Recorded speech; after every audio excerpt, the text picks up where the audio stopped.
Y'all, I got to get my settings straight here. I got to get my live chat up.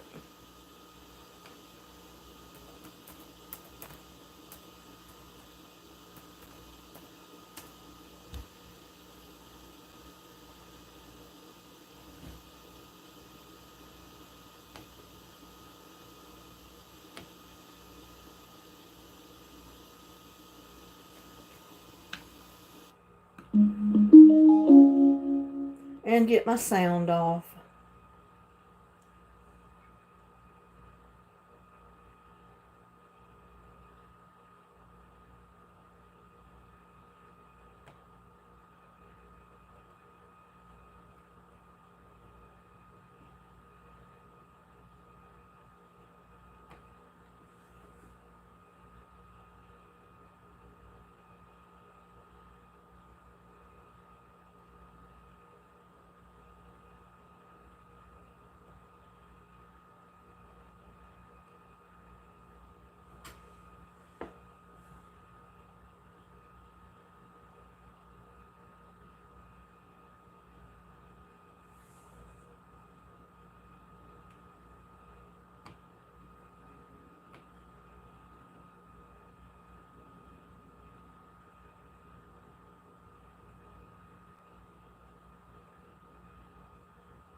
Well, hello, Donna. You're spoiling us, love it. Well, I wouldn't mind spoiling y'all. It's kind of spoiling me. I get to chat with you all the time. I look aside. I've been out in the garden trying to stake up some tomato plants when I got home, and working on my fence line and doing a little this, that, and the other. And it was too hot out there, so I decided to come in and just go live. I don't know how many will be in here since I only gave like 30 minutes advance notice. It's a treat. Well, good. I'm glad you think so. I went over to my son's today, and that was a treat, but he had a great big tree down. I mean, it was huge. I mean, the base of it was probably as big around as my kitchen table. And my table is probably 36 inches across, if not more, maybe 40. And he's got a long saw blade, on his chainsaw. And he said he had all he could do to cut through it. That's how big it was. And he said most of it, the smaller stuff I got cut, but them big logs, he said, I can't do anything with it. I don't know what I'm going to do with all the cut up tree. He said, nowadays you can't even give something like that away because, they'll come get it if it's all cut up, right, ready to go in their fireplace. But if they come out there to get it and they got to cut any of it up, they don't want it. They don't want to have to do any of the work, but they want it for free. But my son said, well, I'm not going to get out there and cut it up and then let somebody else come get it. I've cut it up all I'm going to do. And if they want it for firewood for their fireplace or wherever, they can come finish cutting it up. And I said, well, I don't blame you. I would too. If they're getting it for free, they don't have to pay for it. They shouldn't mind cutting it up. Splitting it up into small pieces like it would have to be to go in someone's fireplace or wood stove or wherever they put it. And there's Shelly Ann. Hello, Shelly. But that was a big tree. I mean, in North Carolina, I remember my brother, one of his neighbors, had a huge, awesomely huge tree in their front yard. Well, one of the storms that came through, because, they live right there where all the hurricanes hit in North Carolina, right on the coast. And that tree came down. And that tree was like this one that my son was dealing with. It was so big, he told the guy, he said, well, I'll come cut up what I can. But he said, I don't know if I can cut up the biggest part of that trunk of tree at the very base. He said, I don't think my saw is big enough. And he said he went there and he cut and he'd go in from one side and then he'd go as far as he could go. Then he'd come in from the other side and cut, and he'd come from this side and the back side and come in. And said that's how he had to do most of it. And finally he got to the point where he couldn't even do that and get to the center. So he had to leave it. He told him, he said, I can you know, what I've got cut up already, I can load in my truck, take it to my house. I'll use it for firewood. He said, I'll take it up there and cut it in smaller logs and put it in the splitter and split it up to where it will go in the fireplace. But he said the base of the trunk, the very bottom of it, he said, I can't do anything with it. It's too big. My saw is not long enough to cut through it. So I don't know who he got to cut the rest of it up. He said he did what he could do, you know. How are you doing, Shelley? I was thinking my chat was frozen because it's not moving. We got Andrew in the house. Hello, Andrew. But you know, that's a big tree. If you take a saw that's, God, 3 foot long, and you can't get that blade all the way through that tree, that's a big tree. I'm doing good. I had to get on here and get my mind off of some stuff, so I decided to get in a chat with everybody, see what everybody else is doing, and get me in a better frame of mind.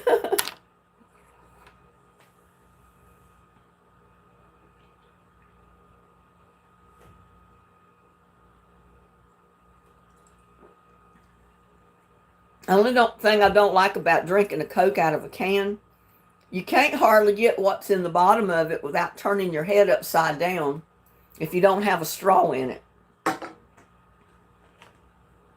And with my neck surgery, my head goes only back so far.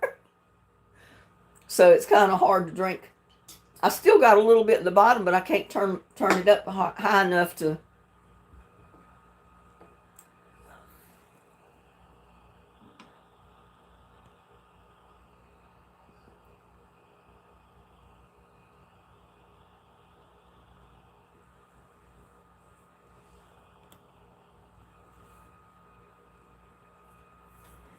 I didn't like that comment, y'all. I don't know who that was. I know it was a troll, so. Did not have any good weather down here where I live. It's still raining. Well, we got a chance of more rain tonight. It's a kind of a low chance, but you never know. And I think maybe later on in the week we had a chance. So I'm not sure if our rain is over or not. I need to put out ant granules all over the whole yard, because every time we get a real heavy rain, you know, we've got ants down in the rocks in the yard, and when it rains like it has, I mean a large amount of rain, all the ants come up to the surface. And I've got ants all over my yard right now. I was walking out back earlier and I got ants all over my feet. They bite and they hurt. My feet's still burning. I knew better. I should have put my boots on. When I go out there to put ant granules down, I will put my boots on. I don't want any more bites on my feet. It hurts. It burns. Argentina won the World Cup today. Well, good for them. Yeah, glad I asked him.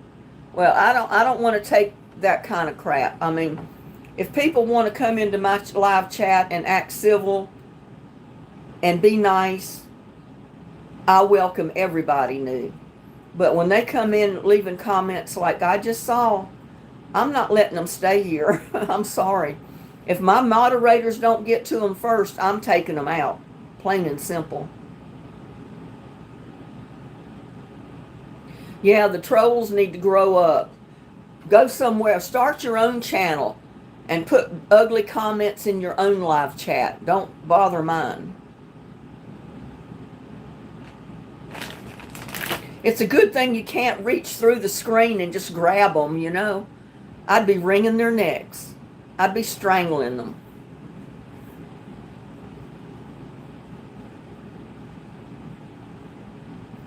Well, that's good about Argentina winning the World Cup today. And oh my God, you know, they assassinated some of our government officials. And that war has started in Israel and Iran. There is no telling what's going to take place now. Hello, Alfonso. You're about to be a stranger. Welcome to my live chat. Lenora, hello.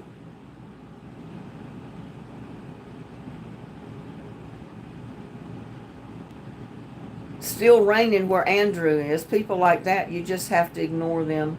They're not worth it. Yeah, I just boot them out. I get rid of them. I don't put up with it.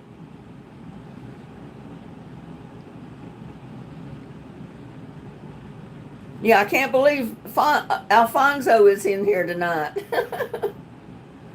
He comes in every once in a while and surprises me.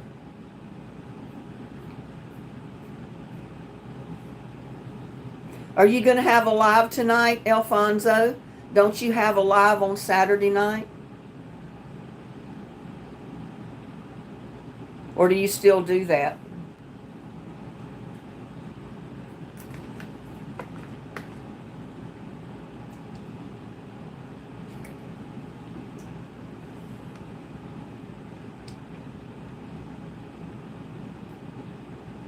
Yeah, I don't let it bother me. I read their comments, and if they leave something I don't like and I don't want in my chat, I just boot them out, plain and simple. I normally do, but have been having difficulty with my equipment. Oh, okay. Yeah, from time to time that happens. And there's Michael Brown. I'm the beautiful white queen. Well, thank you, Michael. And Thomas has ant problems in his kitchen. So irritating. Well, you know, usually if you get them in your house, they're coming in from outside. And a lot of times they come up a bush or some kind of plant or tree that's growing right close to your house. And maybe the limb is touching the house. And they'll climb up that bush or tree, get on that limb and come over to your house and then come in your house. Usually that happens every time. So I notice my rose bushes and everything that grows up close to the house. I try to make sure there's no ants going up through there. And I try to keep it trimmed back so there's a space between the bush and the side of the house. And then more than likely you don't have a problem with them. And then if I see an area where they do come in from outside, I put ant granules or some kind of poison out to kill them before they ever get to the house. And usually that gets rid of them. I got slave in my blood, beautiful. Well, I don't think of you as a slave, Michael. You're an equal person just like everybody else.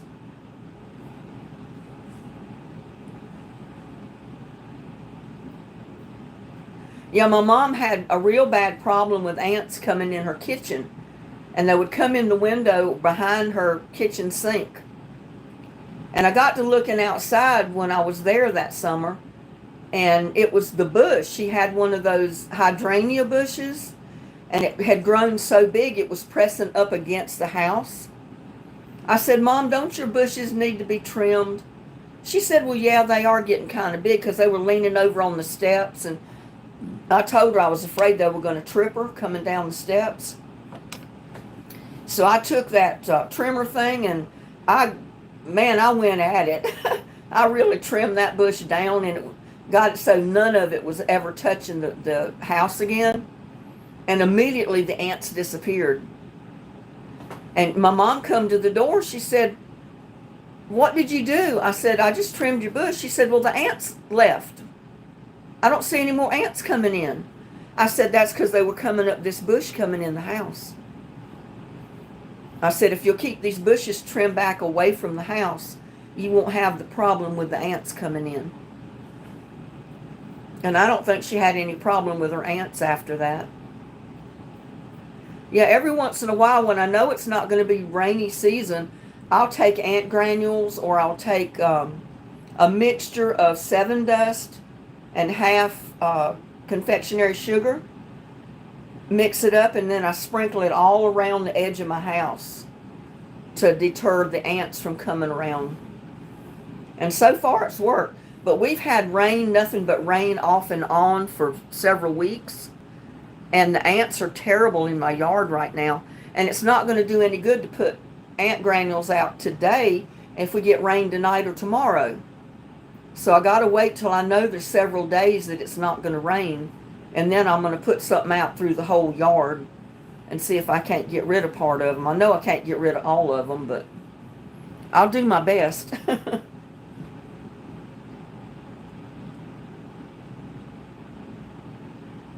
I finally got my electrical train off the floor on a raised platform. However, I spent all week taking things off the shelves and laying them sideways and putting things back on the shelves before I put the train back on. Yeah, all that is work, and it takes time, Alfonso. That's like spring cleaning. You got to move stuff out, clean, move stuff back. Takes a lot of time to do that. And there's Shatika. Hello, Shatika. Welcome. The pimento cheese look yummy. Yeah, it is good. But, you know, if you don't like onions, don't put onions in it. I don't mind onions, so I put onions in mine. And the southern style of making the pimento cheese, they not only put onions in it, but they put jalapeno peppers in it. And you notice I didn't put any hot peppers in mine. I didn't want them in there. I put the pimentos in, but not hot peppers. But I did put a few onions in there. It is good. And it'll last just like regular pimento cheese in your refrigerator. You know, it lasts for quite a while. And there's Wild Water. Hello. Hello again. Hopefully you have a good day. I cleaned and decluttered all day. It's been a long day for me, but I'm glad to be alive. Oh, I hear you, Wild Water. I've got to clean out both of my sheds, declutter, get rid of stuff, and then reorganize, put stuff back in. I got stuff in the house that needs to go out in the shed. And I haven't done it because usually when I get time to do it, it's raining. And then when it's not raining, I got stuff in the garden, or I got to mow the yard, or something else I've got to do that has priority over the shed. So it might be cold weather before I ever get around to cleaning the sheds out.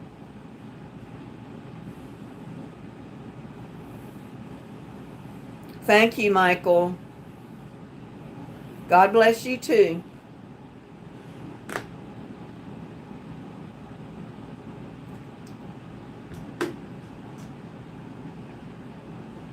Yeah, you don't realize how hot it is outside. I mean, it was like 94 or 95 today, I think. But just being out there 15, 20 minutes, I was just drenched in perspiration. I mean, it was just rolling off my face, in my eyes. And I said, man, I can't handle it out here. I mean, I've been out in the yard when it was dry weather at 100 degrees, and it didn't seem that hot. But all the rain we've had, it's real humid, and it seems like it's twice as hot. Wild Water tackled the toy room, filled the floor to the ceiling today. I've ignored cleaning it till today. Took me forever, I can imagine. It'll take me better part of the day just to clean one shed out, get rid of stuff, and reorganize, and get it all put back in there in some kind of organized way. Right now, I've spent so much time in the garden getting everything going that I threw stuff in the shed over here, the garden shed. And right now, you open the door and you're confronted with a pile of stuff all in the floor. You basically have to climb over it to get to anything back in the back. It's just a mess right now. And there's Mary. Hello. I don't remember seeing you in chat before, but welcome. You must be a new subscriber. Sounds like a situation. Yeah, it's a situation, all right. It's a situation that needs to be taken care of. I'll get around to it sooner or later. And there's Anthony. Hi, Anthony. Are you feeling better?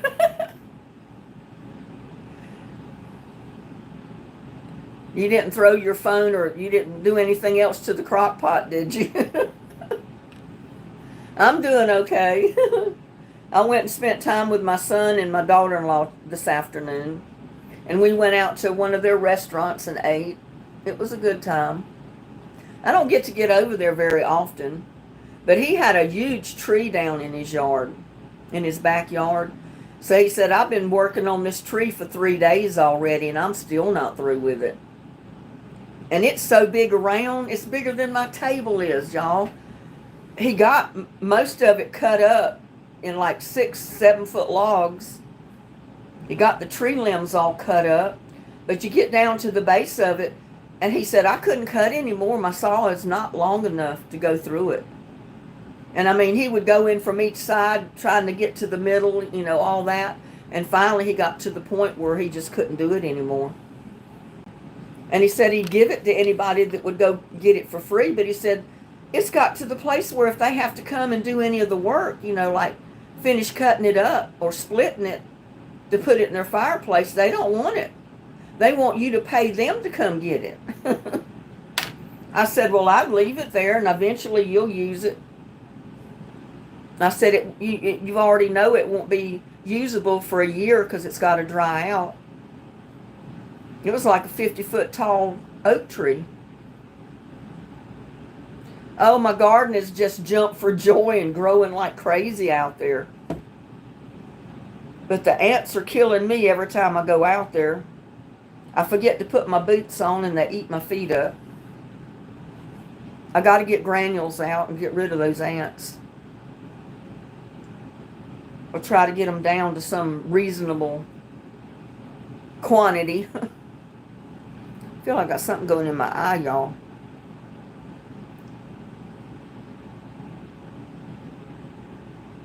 No, I didn't go live yesterday, Anthony. I thought about it last night, but then I didn't. I said I might go live tonight, and that's what I'm doing. I went live tonight.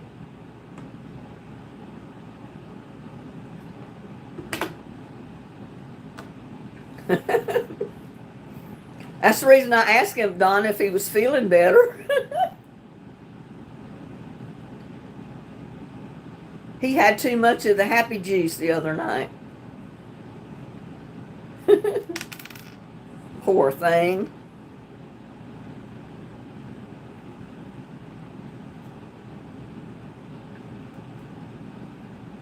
Well, I was messing with this marker, and I thought this fine tip here was the only writing tip on it. And I've been messing with it, and I accidentally pulled the tip off the opposite end, and it's even a finer writing tip. That's like a pen writing tip there.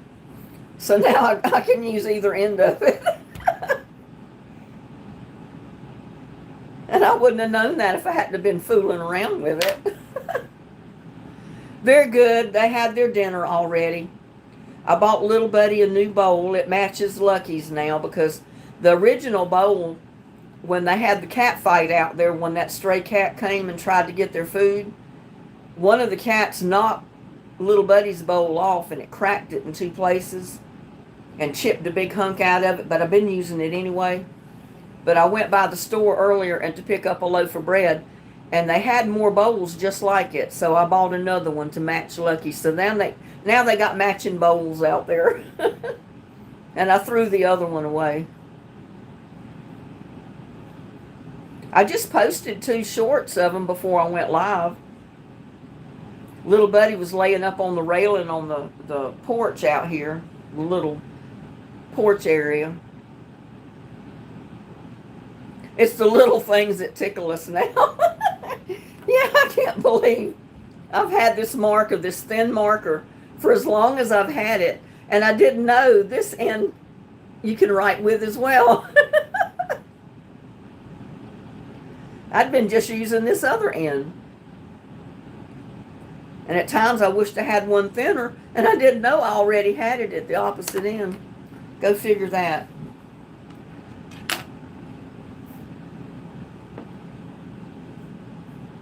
And there's Joshua. Hey, Joshua, how are you this evening? My day's been going good. Like I told everybody else, I went to spend this afternoon with my son and his wife, my daughter-in-law. He's been busy for 3 days cutting down a big oak tree that fell down in his yard because of the rain. They got 10 inches over there like almost in 24-hour period. So that tree came tumbling down. Here a couple of years ago, he had another one that fell over in his yard. And he's got some really big trees. I mean, if you could do it, if you had the saw to cut it, you could make a huge table, round table out of that butt of that tree.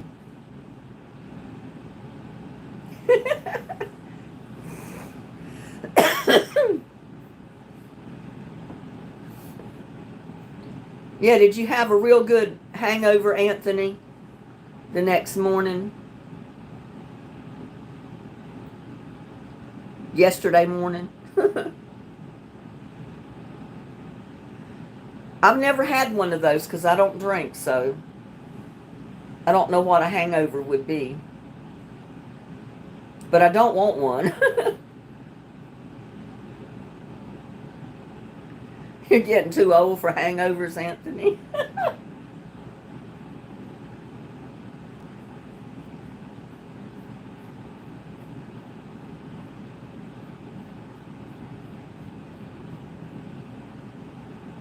I mean, I'm a lightweight. You know, I have drank like one beer before.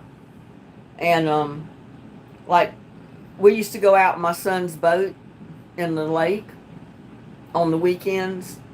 And I'd get really hot, and he'd have cold beer in the cooler, and he'd say, "Hey, Mom, you want a cold one?" And I said, "Sure."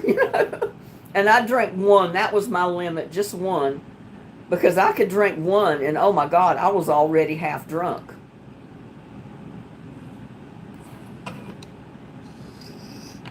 And I forgot who it was heard me say that one time. They said, "Oh, you're a lightweight.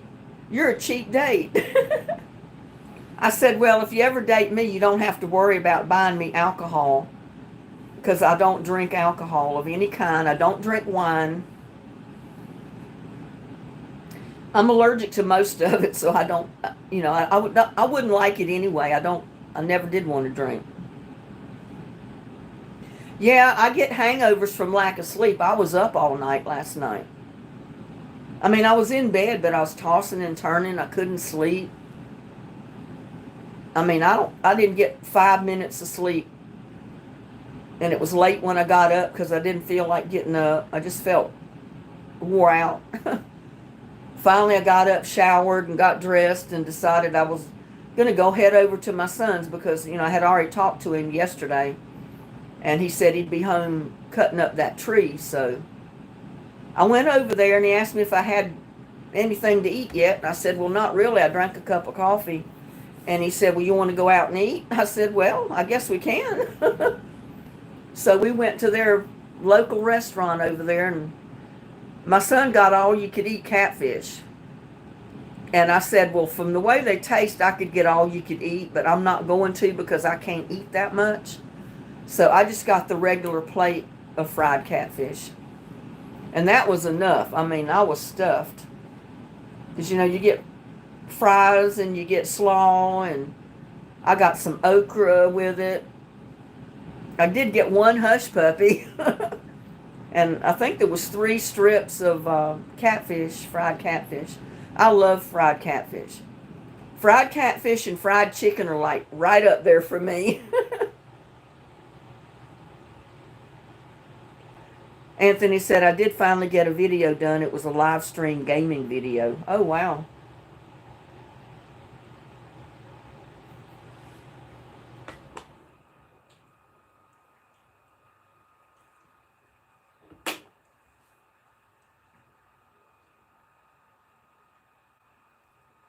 Neon, thank you so much for that super chat. Thank you so much. I appreciate it.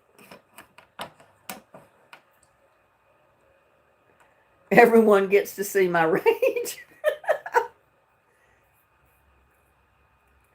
Yeah, I don't get over there very much because it takes me about an hour and a half to drive over there. So it's not like they live like right over on the other side of town or right down the street, you know. It is a pretty good drive over there. And he's busy. He's busy working all the time. He drives a long way to work and back. And then when he's home, they've got 2 horses, they got cows. I think they got 1 bull now, and they've had calves to take care of. And they got chickens, but they got the chickens so they would have fresh eggs, which they're not laying too much right now. It's been so hot. In the hot weather, they don't like to lay eggs for some reason. And there's Virgo Boy 77. Hello. You smashed 2 controllers while streaming? Oh my gosh. You were being physical.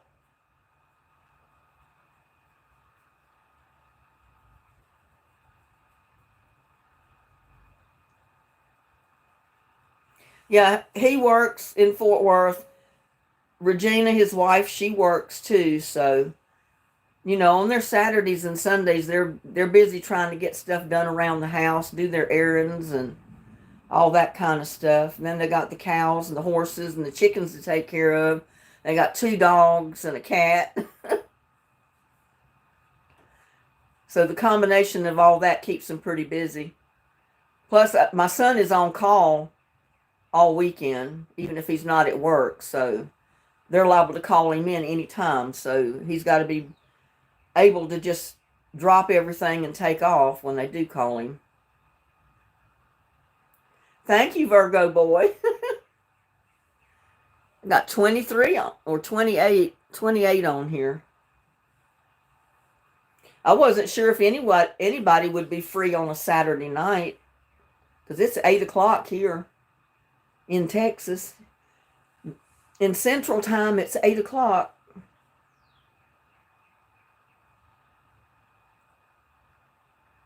Yes, they do, Joshua.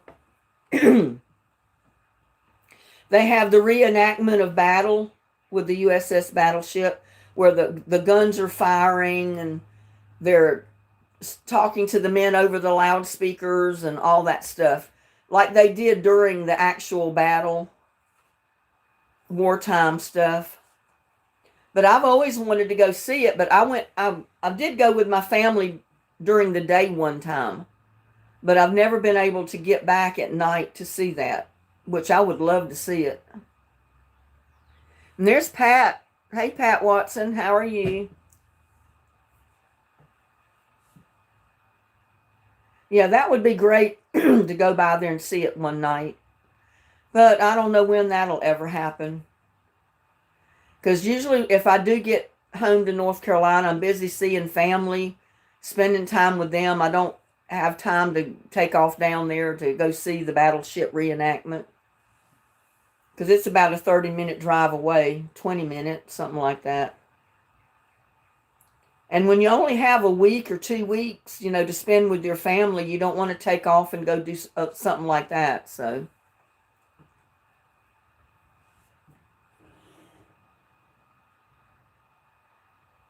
yeah, it's going to be Father's Day tomorrow. Happy Father's Day to everybody. Does anybody know, excuse me, does anybody know if that 250th anniversary celebration for the Army has their parade started yet? They've been telling about a parade in Washington most of the day and afternoon. But when I was at my son's, they still had not started the parade. And it's the first parade I think they've had for military in like 30 years. But it marks the 250th anniversary of the start of the Army. And there's Ron. Hello, Ron. It's done. I know they were supposed to they had tankers and everything there. I was going to try to watch it, but when I got home, I got busy with stuff, and then I decided to go live. I forgot all about the parade. It starts at 10 p.m. tonight. Okay. Is that Eastern time or Central? So maybe I'll still get to see it. Wonder why they're going to start it so late. 10 o'clock is pretty late to start a parade. And you know, they've got security, snipers, everything around because Trump's going to be there. He's got a platform set up that he's going to be talking to everybody. And they got plenty of security to keep snipers from taking pot shots at him when he's up there. But I was going to try to catch it. I just didn't know what time it started. They never did tell on the television when we had it on. You believe it's Eastern time at 10. That's 9 o'clock our time then. So we'll probably be off the live by then. Or shortly. Evidently it is. This 250th anniversary for the Army celebration is... It's going to be at 10 o'clock. I mean, that's pretty late to start a parade for most people, you know. I figured they would have it before dark at least, but I don't know. Maybe they're going to have some kind of lights going on tonight with the tanks and stuff. I have no idea. And oh my God, day before yesterday, Israel went to war with Iran. They've been firing back and forth for 2 days now.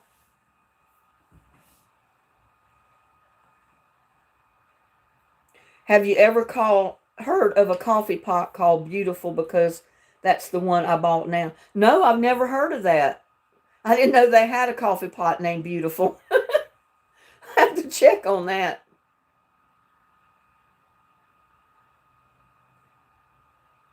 And there's Miraculous. I think you're new. I don't remember seeing your name before in my chat, but welcome. I'm always welcoming new subscribers and people to come in the chat. Clydesdale horses in the parade in Johnsboro, Arkansas today. I think that's what that was for. Probably. They've been having like celebrations all over the United States in different areas, you know, for this 250th celebration.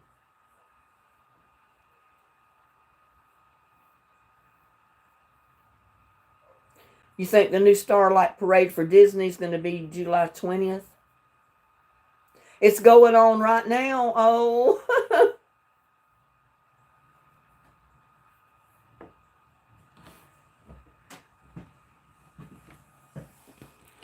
I wonder if they've got it on the internet anywhere.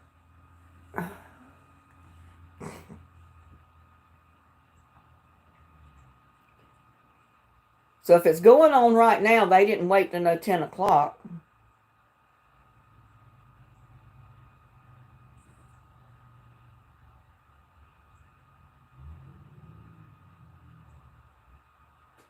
And this thing is so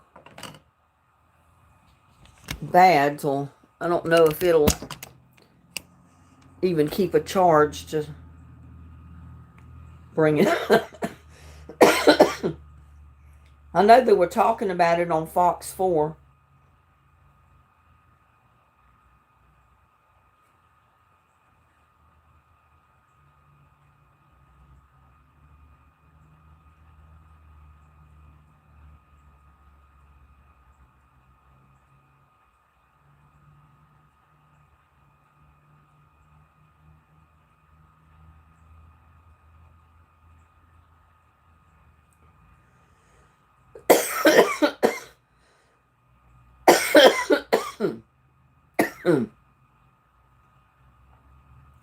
Well, I might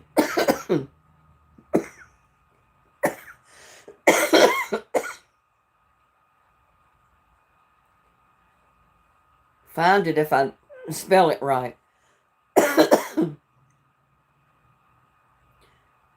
Oh, they got it on YouTube. They said watch live Trump's military parade honoring.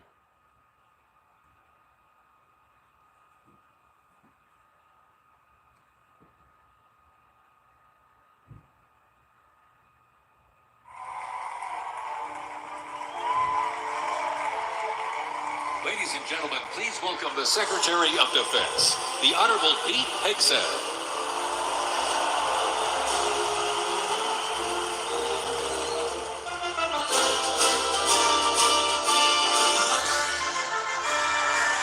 Wonder if it'll turn.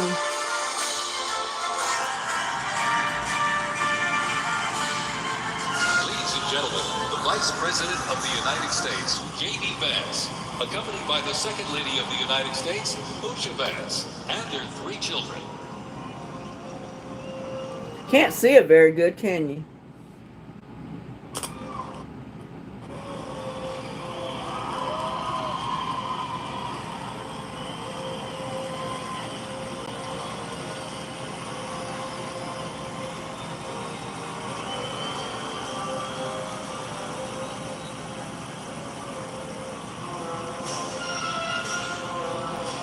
Well, I can't keep it in front of the camera for some reason.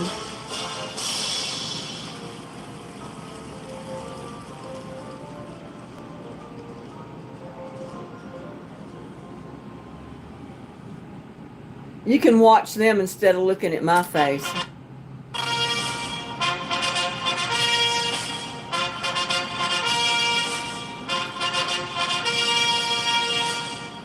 Ladies and gentlemen, please welcome the President of the United States, Donald J. Trump, and First Lady Melania Trump. Well, Trump and Melania are coming on stage.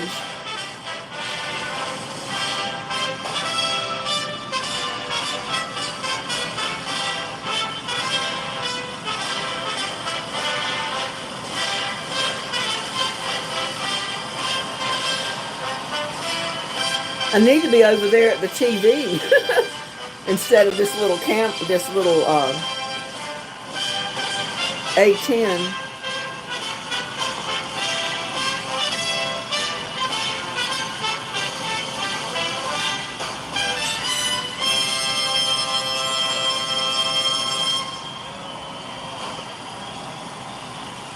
You were in the Army, Anthony?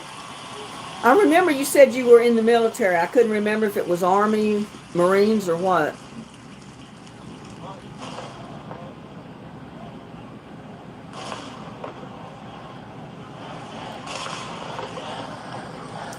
They're doing a gun salute right now, Joshua.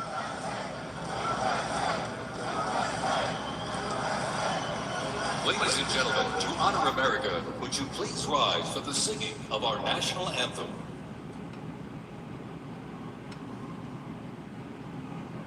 You're a Marine. Okay, Anthony. Good going.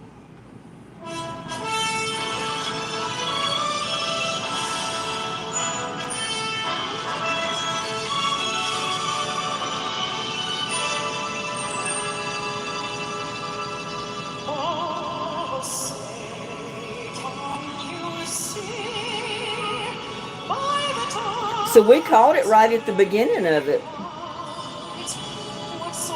Or it may not. It may have been just a replay.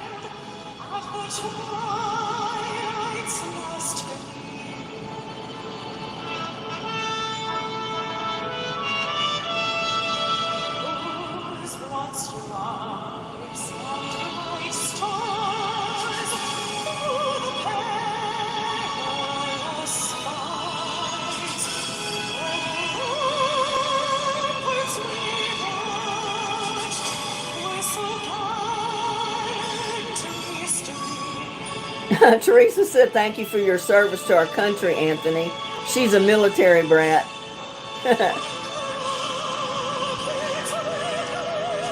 My dad was in the Navy for 13 years before he got out. But I guess I was somewhat a military brat.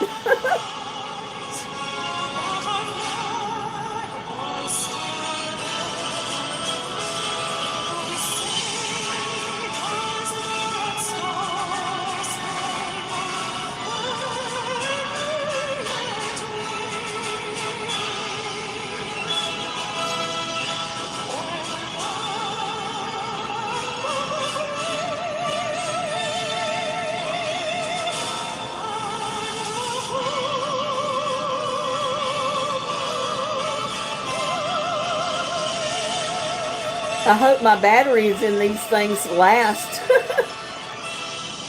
I can only plug one in at the time. I don't know where my other cord is.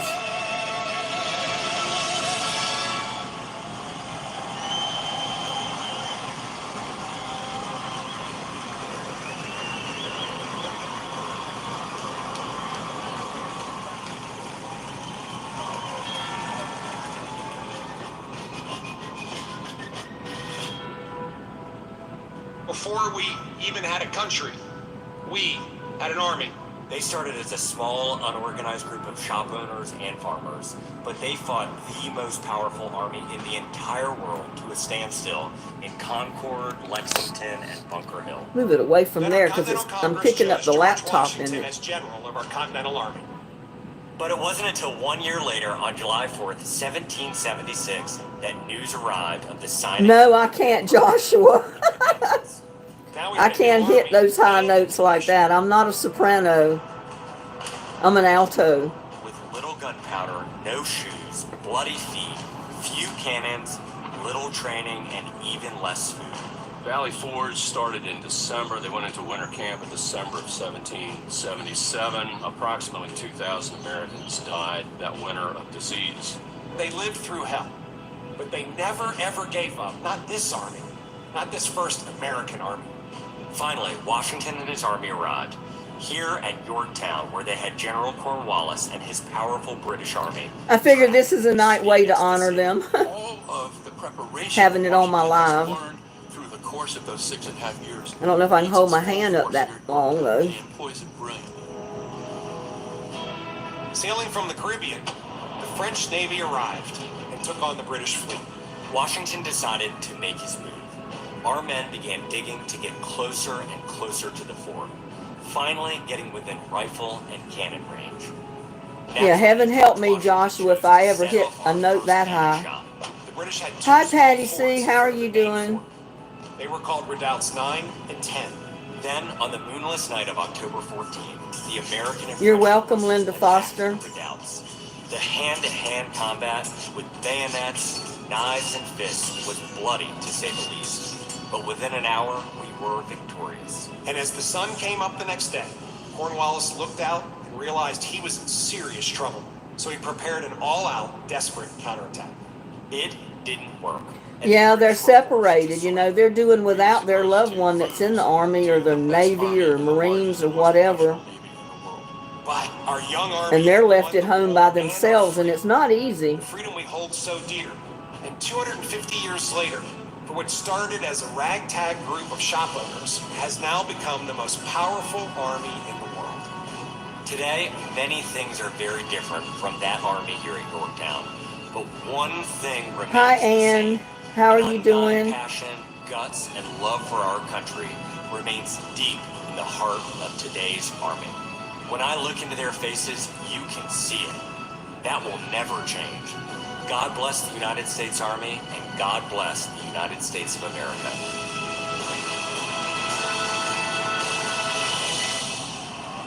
Yes, it's a sacrifice for the whole family.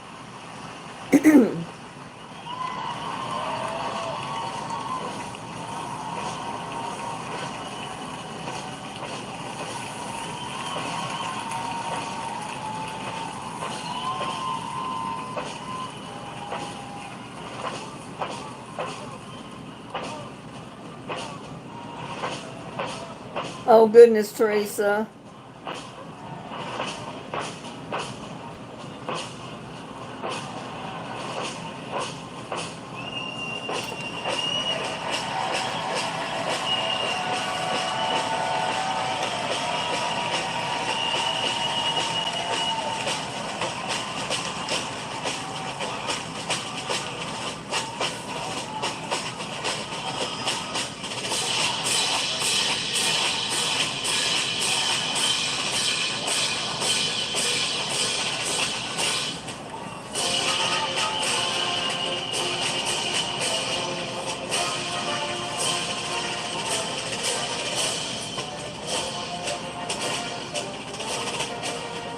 Well, they started the parade. They got the marching bands right now, Joshua. I'm sorry, I forgot.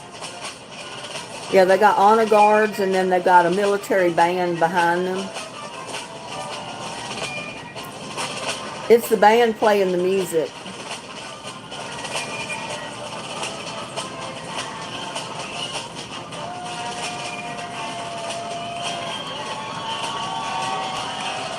Honor guards or color guards or whatever you call the ones that carry the flags are up front.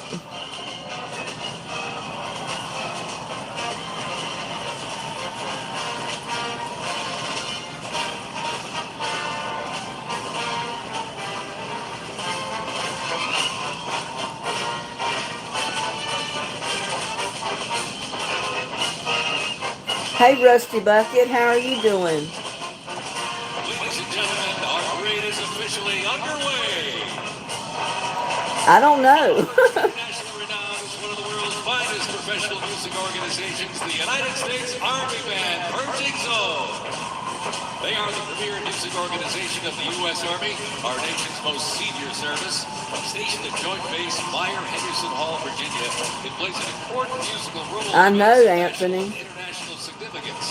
They were founded back in 1922 by Army Chief of Staff John J. Pershing. They're led today by Colonel Bruce R. Pulver and Drum Major Rob Moore. Today, Purging Zone is playing a melody entitled The Army Goes Rolling Along. This was actually written in 1908 by the then Lieutenant Edmund Louis Snitz Gruber, which was a descendant of Franz Gruber, who composed Silent Night. It was originally written to be the 5th Artillery. Well, thank you, Rusty. Titled The Caissons Go Rolling Along. It's good to see you back in one of my lives again. LW, I come from a military family. None of we are watching Donald's birthday parade. Carries on its century-old legacy, playing a march that brings pride to every soldier. You were in the Air Force for 20 years, Rusty? Wow. That's quite a few years. Infantry Regiment 1784, the unit was dubbed the Old Guard by Major General Winfield Scott during a victory parade in Mexico City after the Mexican War. It is the U.S. Army's official ceremonial unit and presidential escort, conducting year-round tactical training to ensure the highest standards and utmost discipline of its soldiers. The unit routinely represents the U.S. Army and our nation at official ceremonies, major sporting events, and their own at the U.S. Army's own Twilight. Yeah, thank you for your service, Anthony and Rusty. Any of you that were in the service that are in my chat tonight, and anybody else watching, the silent viewers. National Cemetery. The regiment's 50 campaign streamers stand as a testament to its long, faithful service to our nation. Ladies and gentlemen, the 3rd Infantry Regiment, the Old Guard.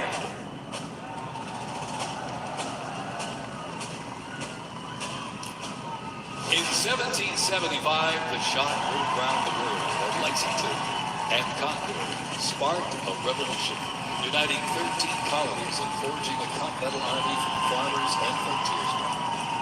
Against the odds, they turned the tide at Trenton and Saratoga, survived Valley Forge, and at Yorktown forced a British surrender, securing independence and giving birth to the United States of America. I've got uncles, my grandfather, my dad, my brothers, quite a few people in the family that were in the military. Before radios and field phones, sound was the signal. In the Continental Army, fifes and drums carried commands across the chaos of battle, telling soldiers when to advance, when to retreat, eat, even when to rest. That league legacy actually lives on today with the U.S. Army Fife and Drum Corps, part of the 3rd Infantry Regiment known as the Old Guard. Founded back in 1960, we're the only unit of their kind in the armed forces. Performing in uniforms patterned after those worn by General Washington's musicians. Playing period instruments with patriotic precision, they bring history to life, sharing the sound and spirit of the revolution through more than 500 performances each year, both at home and around the world too.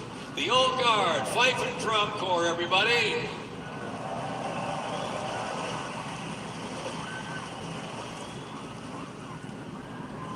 And now, from high above, ladies and gentlemen, celebrating 250 years, your United States Army parachute team, the Golden Knights. Descending at over 120 miles an hour, the Golden Knights are using flexible wing gliders to maintain their formation. They open their main canopy simultaneously and negotiate the... I'm going to see if I can bring it up on the laptop so you can see a little bit better. I'll tell you, they can't hear you, but they sure can see you. You can give them a great big wave, ladies and gentlemen, the Golden Knights, the finest parachuting team in the world. Oh, parachutes. Wow.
Sumter in 1861, a nation divided.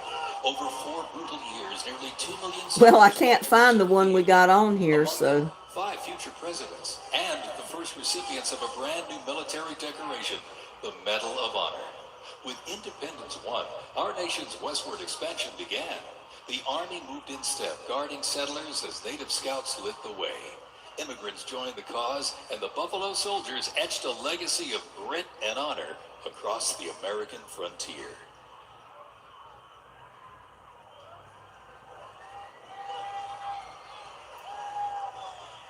Oh well, I guess I'll have to stick with what I got on there. As they march by, a soldier's uniform signals their duty, their role, and their readiness. And by the late 1850s, official regulations outlined distinct looks shaping the I can't find the same one. And I don't want to start it over. One, a short sack coat for work and battle, with brass buttons and colored trim that marked their rank. Well, by war's end, that rugged sack coat became the soldier's uniform of choice. As the war escalated, volunteer enlistment surged.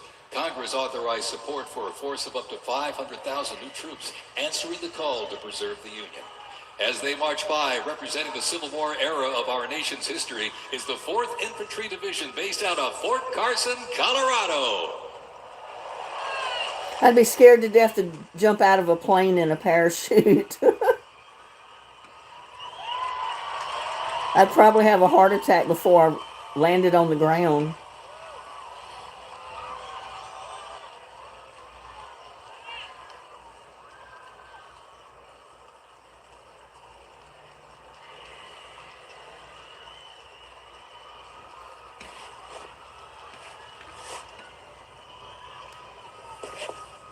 I have no idea. Joshua, I have no idea how many feet they are up or anything else. I don't know how high they were when they jumped out.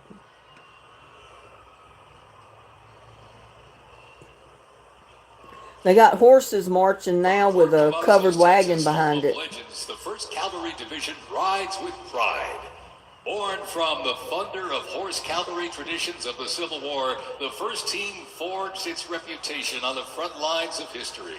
They stormed Manila with the flying column, charged into Pyongyang as the first to breach the line and face the brutal crucible of Iron Drang, the first of 13 named campaigns in Vietnam where they proved their mettle. Today, that same warrior spirit lives on. You'll know the name, and you'll know them by their iconic I don't know, campaigns, Joshua. elite soldiers, and cutting-edge equipment.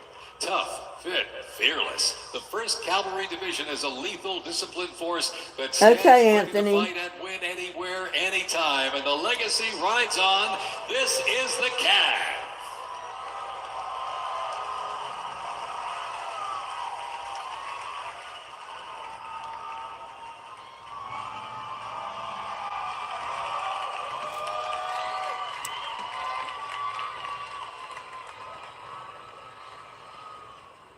Special thanks to our sponsor, Lockheed Martin. We have a Lockheed Martin plant right here in the edge of Fort Worth,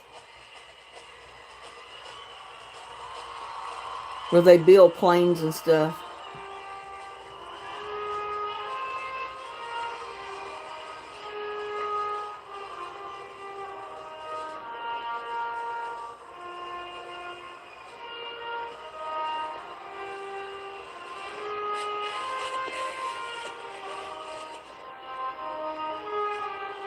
It was sponsored by Lockheed Martin.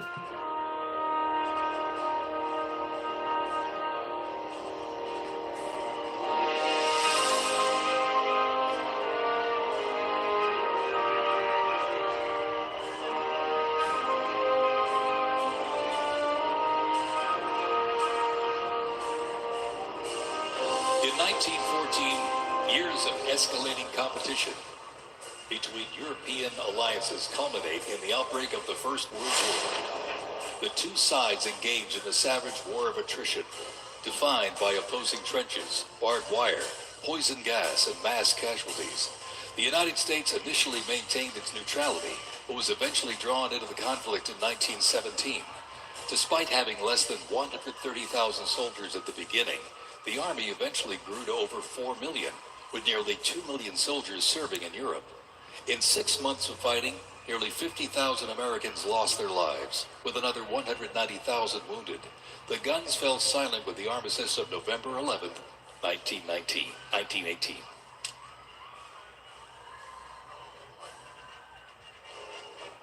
Look at that old car.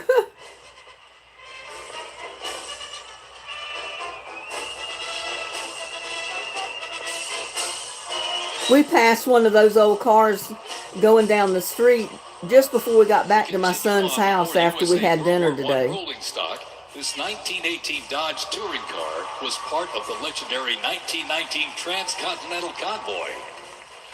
3,251 miles and 62 grueling Teresa's days family across was the Lincoln stationed Highway. in Wichita Remember, Falls no about pavement, no 1962. GPS, Wow. and no power steering. Just grit, determination, and the drive to push Army mobility into the future. This car literally helped pave the way for the roads we rely on today, and reminds us when the Army moves, the nation follows. The 1918 Dodge touring car.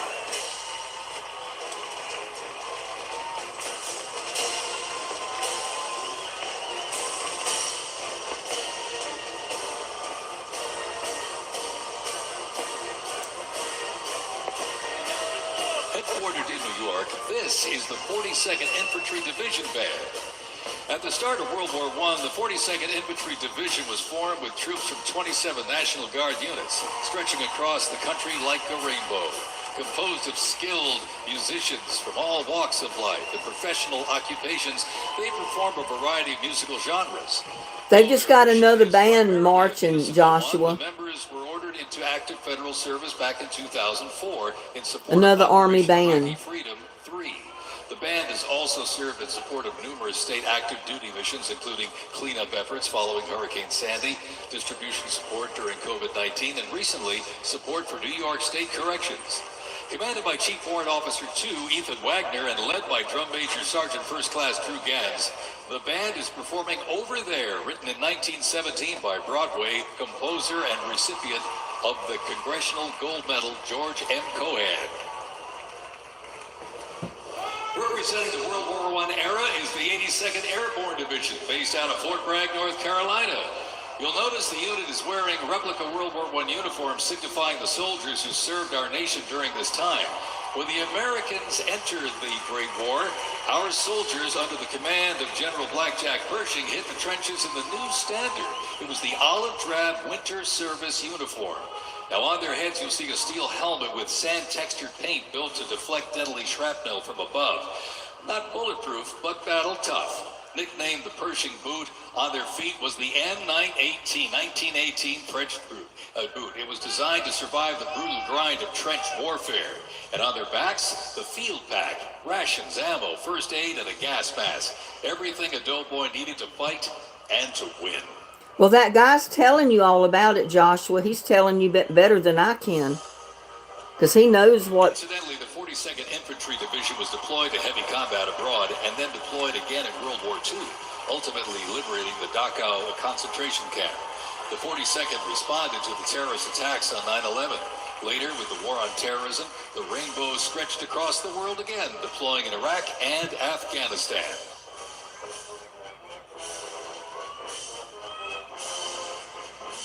Thundering into view, the pride of Fort Sill, the U.S. Army Artillery Half Section. This is literally powered by horsepower and heritage. This elite ceremonial unit honors the legacy of the Army's horse-drawn artillery. With precision, discipline, and 6 majestic horses pulling a vintage 1918 caisson, the half section keeps tradition alive and rolling strong. Representing the power, pride, and precision of America's field artillery, this is Fort Sill's finest, ladies and gentlemen.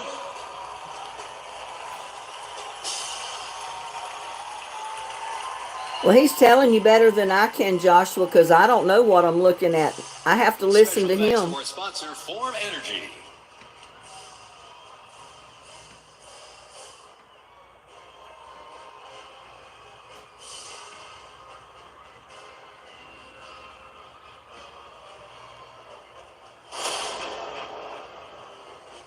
World War II, a global fight for freedom. In history's darkest hour, the United States Army was on the front lines. From the beaches of Normandy to the islands of the Pacific, the greatest generation faced down tyranny and turned the tide.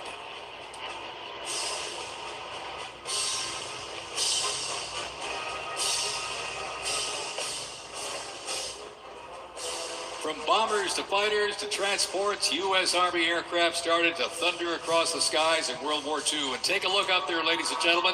Flying overhead right now. They are fast, they are fierce, and famously used in the Doolittle raid over Tokyo. Leading up front, the mighty B-25 Mitchell. Can barely see the planes they're showing, Joshua. The sky, the B-51 Mustang.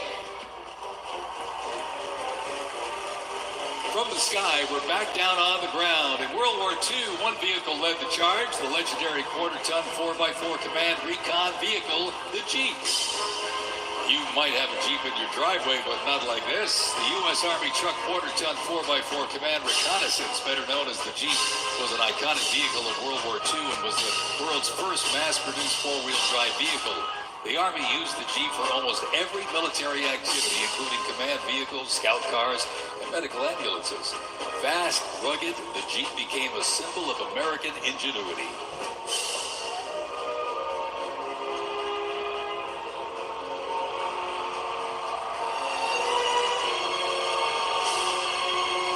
From Fort Bragg, North Carolina, this is the 82nd Airborne Ceremonial Band.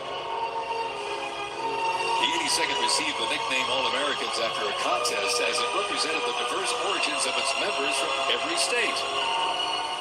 This name remains today symbolized by their iconic AA patch. Fort Bragg's finest, ladies and gentlemen. Give them a big round of applause, the 82nd Airborne Ceremonial Band.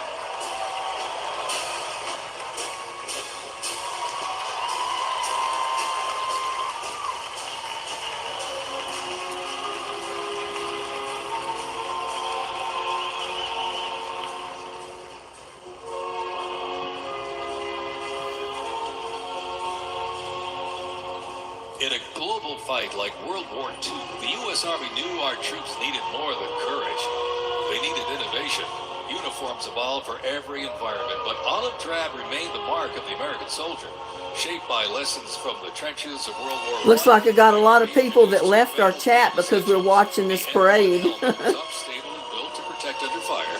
And the M1 Garand rifle, powerful and fast, it gave American troops a very clear edge. General George S. Patton called the M1 rifle the greatest battle implement ever designed, and history proved it right.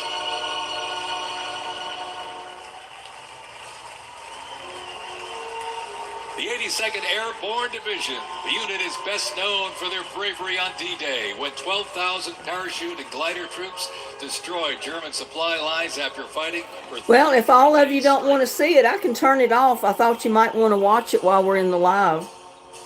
Y'all could chit-chat back and forth about it. The 101st Airborne Division, based out of Fort Campbell, Kentucky, traces its lineage back to 1918 when it first established as the 101st Division. Known for their ability to rapidly deploy across the world, the unit has held a crucial role in operations since its inception.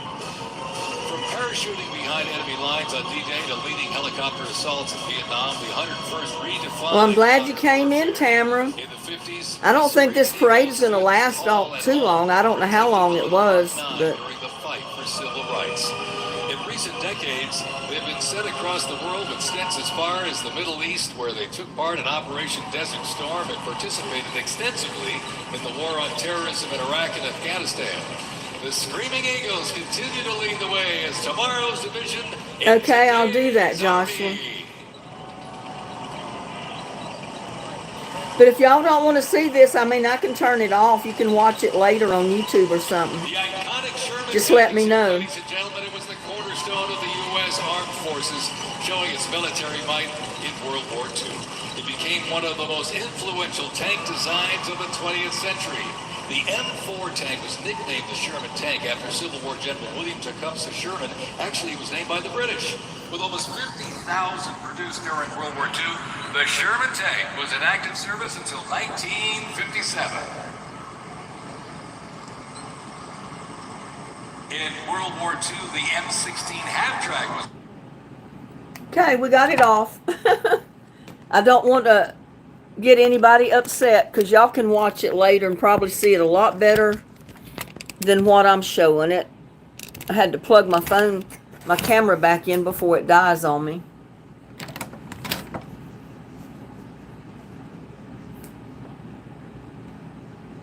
Joshua says, I can talk to you some more. I might hear this after this live. Yeah, you can always go on YouTube. That's where I went to see the live. Only it was showing it actually, I think, while it was live. I'm not sure. But yeah, y'all can go watch it later. Joshua says, here's something you might look up, Linda World of Color Happiness, if you want to see this after this. I might do that, Joshua.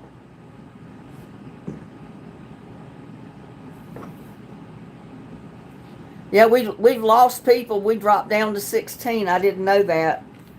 Evidently, they'd rather watch it later. I didn't know that, so I would not have showed it on my live. I apologize for that. So what's everybody been doing this weekend?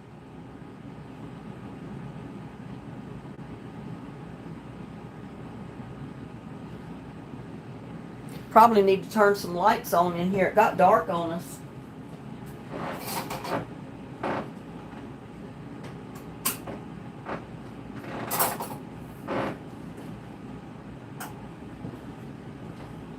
Let there be light, y'all. Let there be light.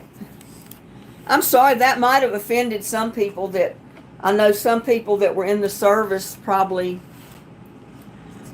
I try to get rid of that light behind me, and I don't know how to do it.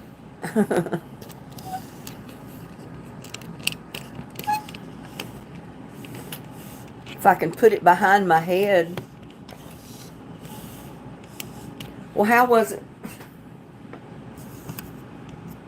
Get it behind my head, it won't be so bad.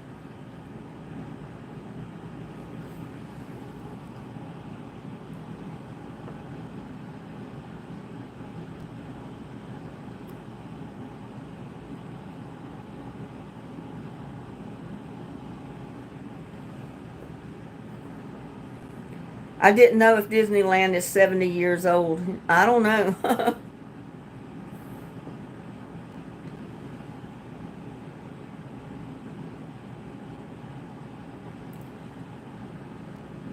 My chat here is stopped, y'all. I don't know what's going on. Don't know why it did. Let me see if I can refresh my browser and see if I can get my chat to come up. It looked like it was frozen. But I was trying to get my head up in the light so it wouldn't be so glary.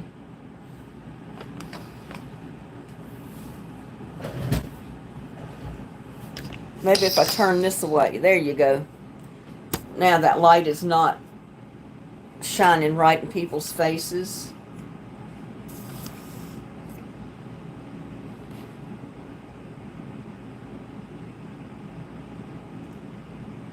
Where is my chat?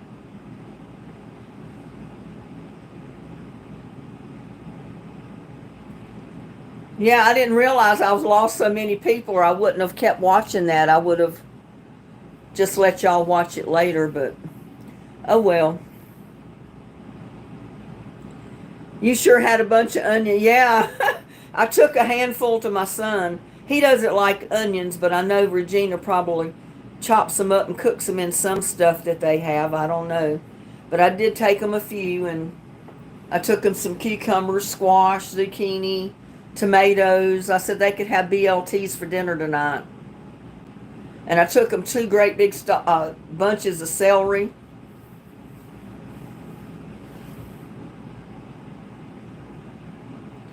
Yeah, that's what I was thinking. Maybe a lot of people that were in the service don't really want to think about all that stuff.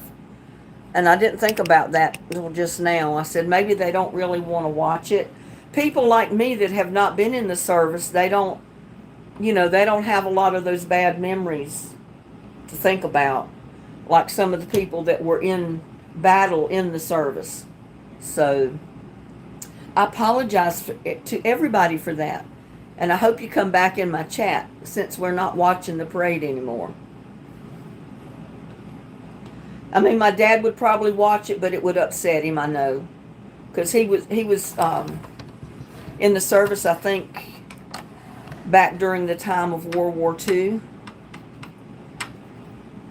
So he had a lot of bad memories about it. Too much memory on a computer, yeah. Yeah, I had a really good time at my son's today. I went over there, took him some veggies, and I took him one of those zucchini bread cakes that I made. You know, because I made two. I put one in the freezer. I took him one today, and I took him part of, I think 6 or 7 of the little banana nut bread muffins I made. I stuck those in the freezer also. So I took those over there to him today. I hope they like it, because that banana nut bread is not like bread. It's more like a cake, especially when you put that lemon zest icing on it. It is so good. I've got to make another one.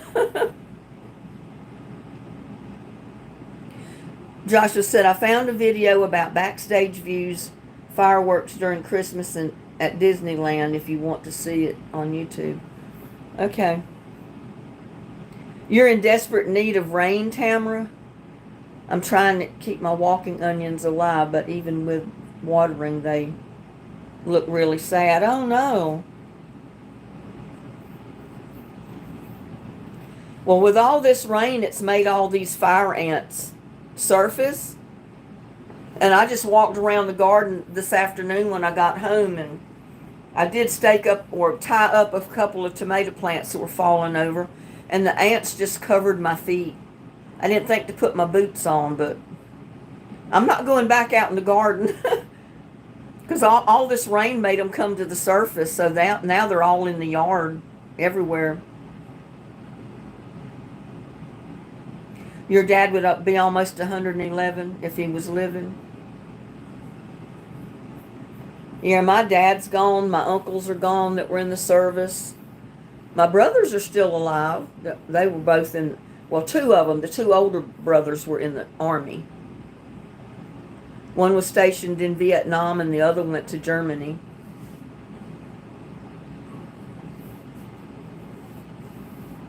And my dad went all over in the Navy. I don't know where and all that battleship went during his time in the service. Went to a lot of places, that's for sure.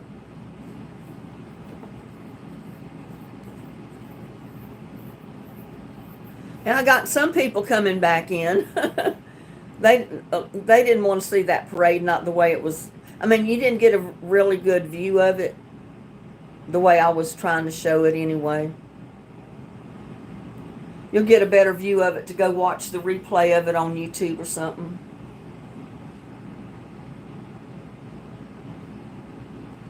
Maybe Tamara knows why fireworks can make car alarms go off. I don't have no idea, Joshua. Maybe Tamara does know. I don't. Linda Foster said she's the last kid still living in our family. Oh, wow. Well, all my brothers are still alive. I've got 5 brothers, and it was me. So all of us are still alive, but, you know, we're getting on up there in age. I've got 2 older brothers that are not getting any younger. Of course, I'm not either. I joke about it. I tell everybody I improve with age. I'm like fine wine. I'm like fine wine. I improve with age. What more can I say?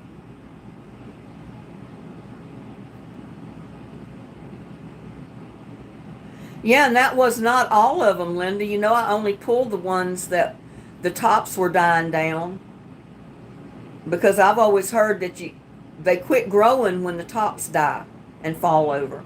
That's when I pull my onions, because I know they're not going to get any bigger, and if you don't pull them, they'll end up rotten. So I pull them at that point. Yeah, he was in World War II, and he never wanted to talk about it. That's kind of the way my dad was. And I didn't think about that when I started showing it. the parade, and I said a lot of people may not want to be reminded.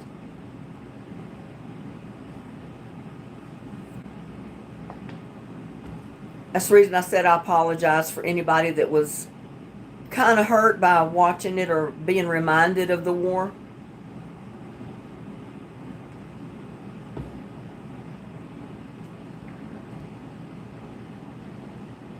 My dad was already in the service way before I was born.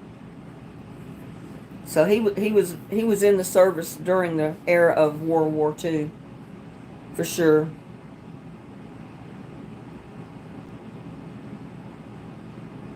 Would I rather watch a tree grow or a Negro? Now that, oh, come on, I fell for that. I should not have read it.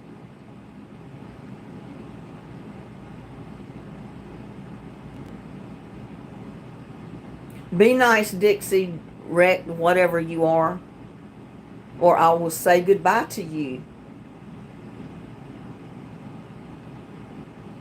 Yeah. I pulled one of those great big red ones and I took one of them to my son. The other bigger one is still out there, but the top is still nice and green on it. So, I mean, I'll leave it there for a while longer.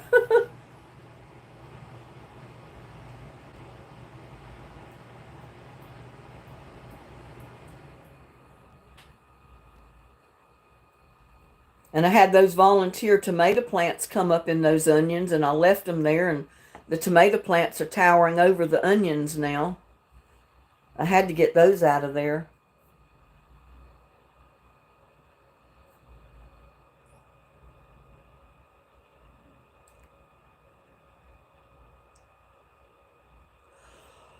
Oh, man. What are y'all doing tomorrow? Anything special?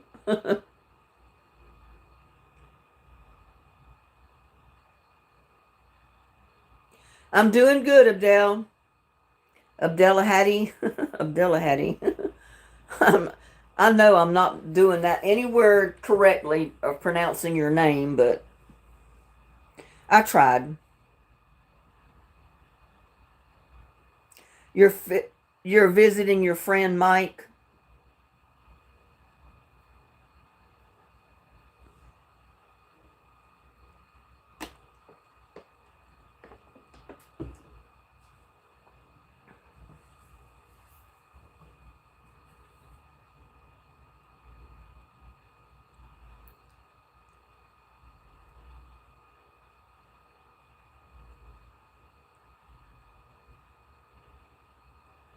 You call me super good? You're super good? Well, good.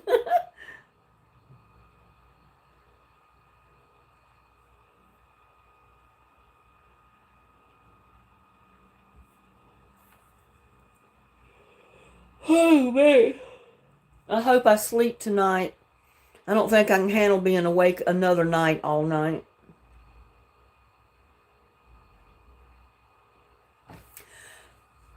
Probably not. I don't have enough to sell really, and I can't sell them. I can't go to any of these markets and sell them because I don't have a license. And here in this county, you've got to have a certificate or license showing that you own a shop handling food to be able to sell produce at a market.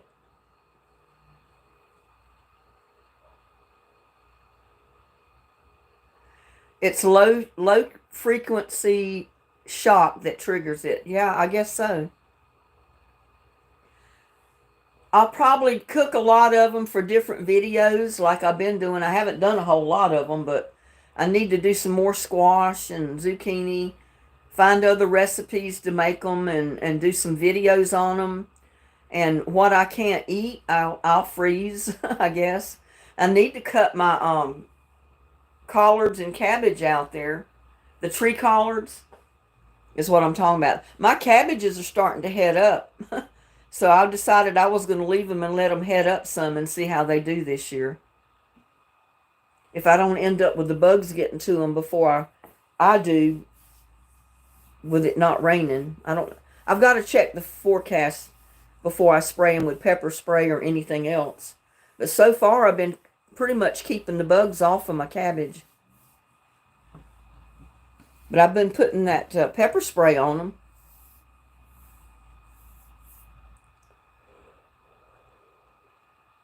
Oh, baby. Now I'm going to yawn. It doesn't matter. Tomorrow's Sunday. Sunday's your day of rest.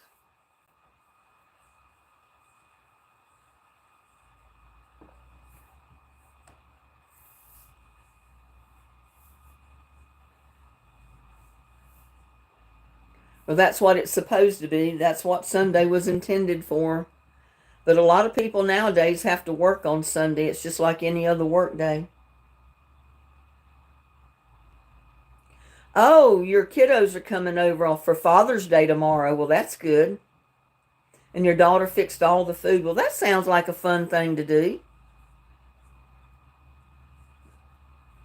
It'd been nice to do that for my dad if he was still alive, but unfortunately, my dad's been gone for quite a few years.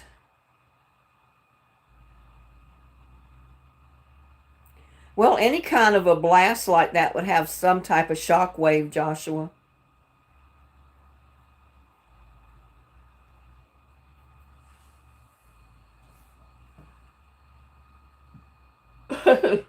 You like my accent, my southern accent, Abdul? Yeah, my Yankee accent's been gone for years. I'm totally southern now.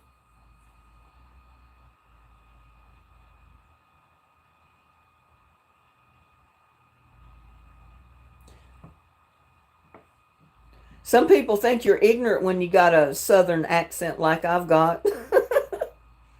They don't think you're educated. But you know, that's always confused me because people in other countries like England, Australia, they all talk with a really strong accent.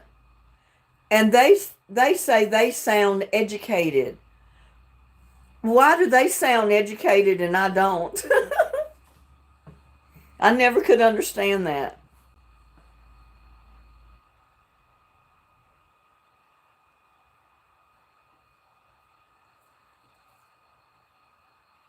I mean, just because I talk Southern doesn't mean I'm ignorant.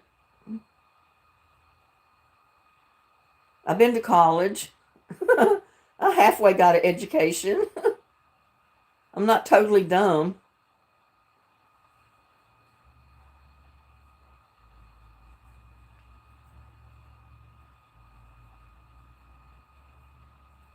Yeah, I figured a lot of you had some kind of plans for tomorrow since it is going to be Father's Day.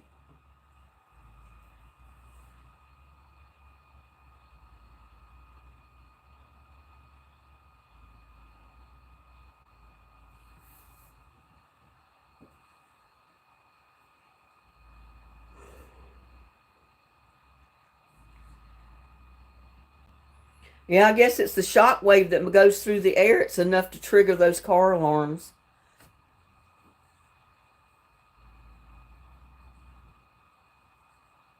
I mean, just like when they shoot off a bomb or something underwater, what happens? It sends off a ripple effect. You know, the water goes away from the explosion. That's the same way with the air. When there's a big explosion, there's a ripple effect. You know, the air goes away from the explosion, which I guess is enough movement that it causes car alarms to go off. I have no idea. I used to, Abdul. I don't go anymore. I've retired from church. I retired from church and from choir. Linda Foster says I sound like an Okie. Well, I've never lived in Oklahoma, so I don't sound like an Oakley, but I kind of sound like a Texan, and I definitely sound like a Southerner from North Carolina, that's for sure. It's a little bit of both, because these Texans, when I first moved out here, when I talked to them, they'd say, wait a minute, you sound like us, but there's something different in there. Where are you from? And I tell them North Carolina. That's what it is, because you sound so much like us, but there's a little difference in the accent. Not a whole lot, but there is some. So I always felt like right at home here in Texas because, they sound like me for the most part. So,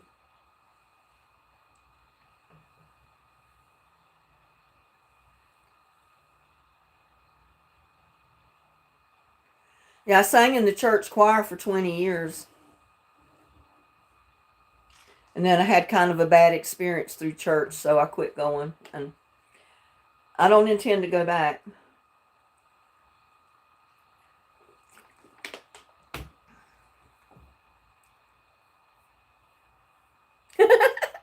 It's me, and she says she sounds like a Texan with a Yankee accent. Oh my goodness. I can't imagine a Texan with a Yankee accent.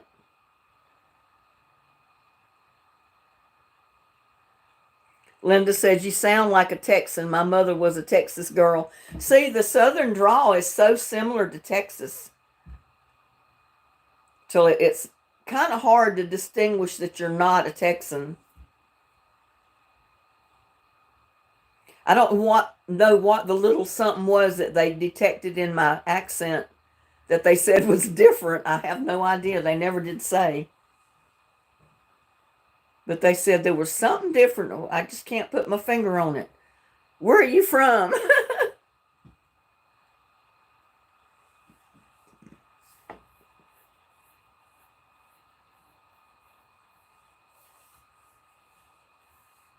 But many years ago, there was a girl that lived up the street from us. And she was a few years older than me. Her boyfriend came to our town one time, and he made rounds in the rodeos, and he was from Texas, and he had one of his horses with him, and we ended up getting some of Mr. Coon's horses, and we all went horseback riding. Well, I was riding this big giant white horse, and we went down on this river road, and everything was going fine until the wind started blowing, and it was blowing the tree limbs up and down and around. And the movement of the tree limbs spooked the horse that I was on. Oh my God, I got scared to death. That horse raised up on his hind feet like that, and you know how horses raise up? He raised up like that. I'm here hanging on for dear life. And then he comes back down. Well, I held on to the horn on the saddle. I turned loose of the reins and I grabbed the saddle. And that horse took off like a streak of lightning. And my friend's boyfriend, who was a rodeo rider, ran up with his horse, just galloping away, caught up to my horse. And by the time he stopped my horse, I was hanging on sideways of the saddle, almost ready to drop off. I was hanging on for dear life. And he stopped my horse and he says, "Where do you think you're going?" I said, "I was just hanging on. I don't know where this horse was going." But I've never been on a horse since then. And I was probably 11 or 12 when that took place. But Mr. Coon, he owned a ranch-like farm, and he had a bunch of horses. And he would let people come up and ride them just to give them exercise. You know, didn't charge you anything to ride them. Just to make sure the horses got exercise all the time. So we went up there and got some of his horses, and we all went horseback riding. And I said, I don't think I'll ever get to Texas. And here I am, I'm living in Texas. Been living here for many years now. Yeah, I had my own little rodeo with stunt riding. But you know, I'd never been on a horse and one raise up like that before. I'm holding the reins, and when he goes up, I turn loose of the reins and I grab the horn on the saddle, because that was the only thing in front of me to hold on to. Oh my God, that scared me to death. I just knew I was going to hit the ground. And the faster that horse ran, the more he bobbed up and down, and the more it was harder and harder to hold on. And my legs got bounced, and I just kind of gradually slid over. that one leg still on top of the horse and the other one down under me. I just knew I was a goner. And about the time I thought I was going to fall, just completely drop off the horse, her friend rides up, catches the horse, grabs the reins, and gets the horse stopped. After that, they put me on the back of somebody else's horse. I wasn't on one by myself. I mean, I never rode a horse that did that, you know, so all I knew to do was hold on. I'd never been trained on how to control horses. I didn't know what to do, but hold on for dear life. That's exactly what I did.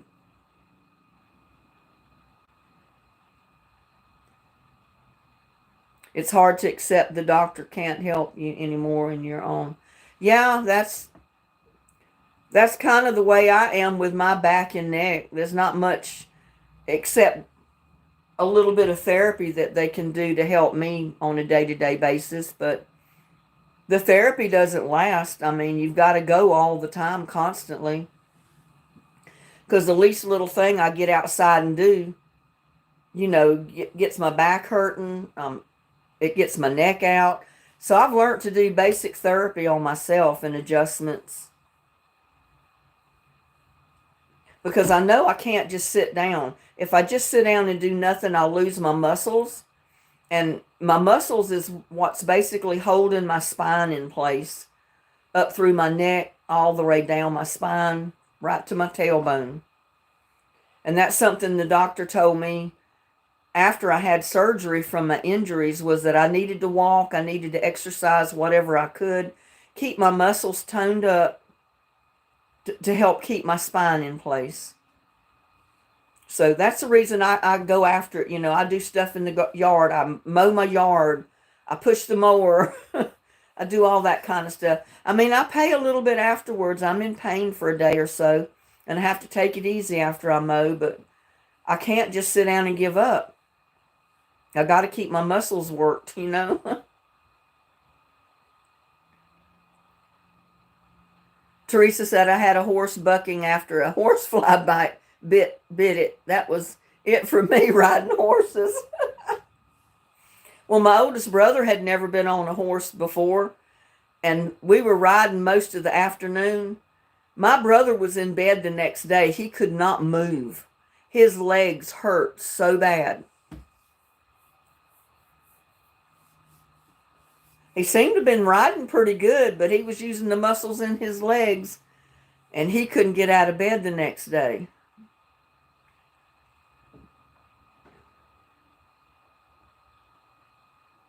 Yeah, it doesn't sound good, Anne. I wish we could help. Wish there was something we could do about it, but all we can do is pray for you and hope that the good Lord will put his hand on you and, you know, take care of your problems.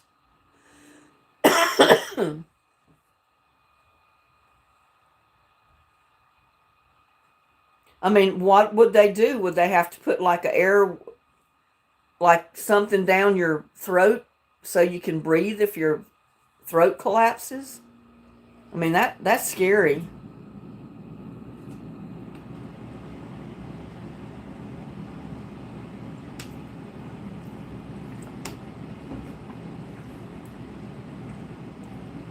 And I'm so sorry you're going through that. I mean, it sounds like something awful to have to experience.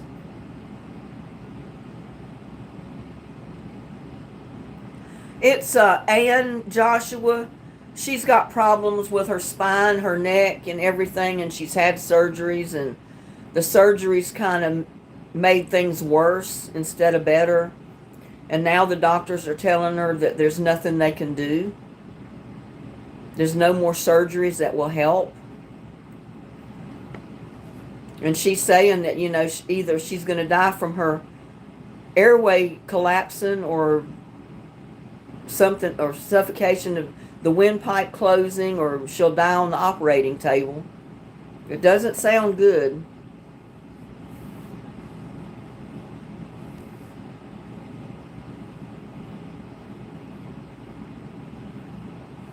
Yeah, there's no words to tell about a situation like that. I mean, like I said, I wish there was something everybody could do to help her, to make it better, to make all that problem go away. But the only thing we can do is say prayers for her and hope that God will intervene. Joshua says, how can I cheer her up? I don't know, Joshua. She said, pray, Joshua. Well, I guess you heard that because your voice translation should have told you that.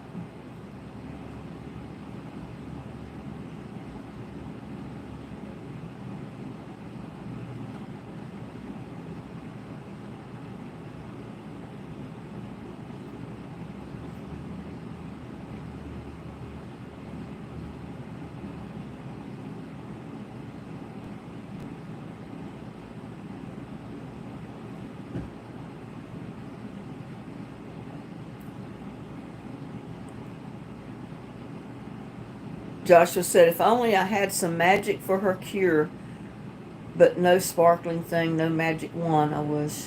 Yeah, I know, Joshua, that's kind of the way I feel about it. I wish we could do something, but there's nothing we can do but pray.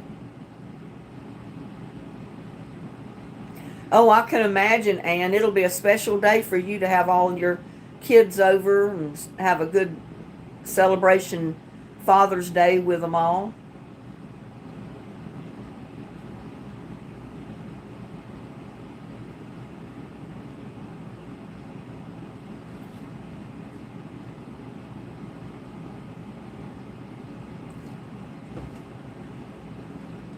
I'm trying to drink that water so it'll keep my throat wet so I don't cough as much. Yeah, it's pretty bad when you got an injury like that or got health problems like that and there's not anything really you can do about it.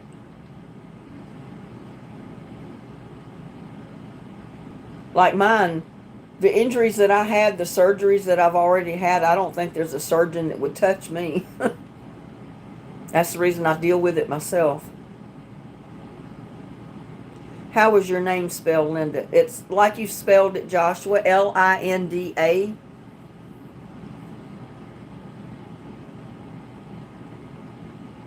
Or you said my name and your thing spelled it. It's Linda. I know there's some people that spell it Lynda and all that, but mine is Linda. I never had a middle name. My mom only gave me one name.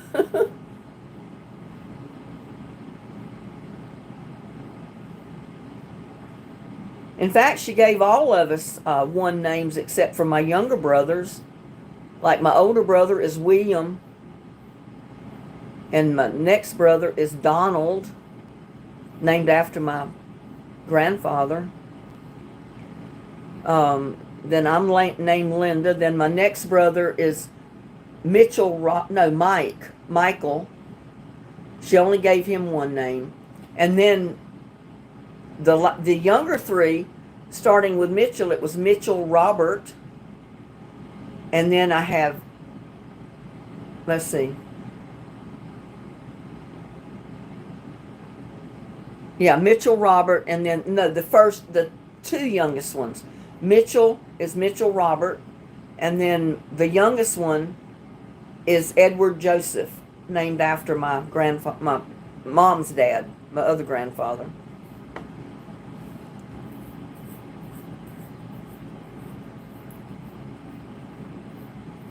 Yeah, that's all you can do, basically, Ann, is make every moment count.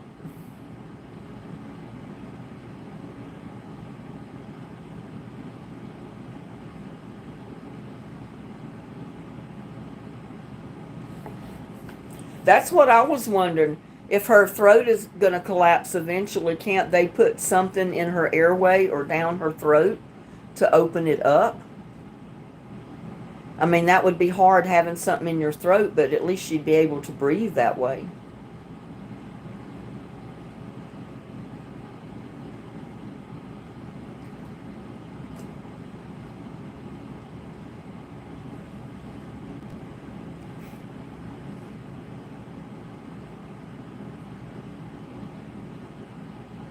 And Ann is not very old. How old are you, Ann, if you don't mind me asking?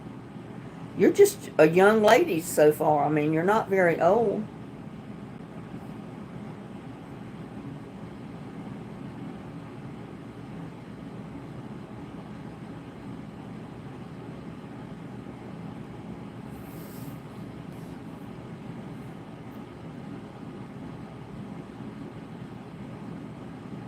There's Tamara Douglas. Hello, Tamara. We got both Tamaras in the house. They have not talked about that.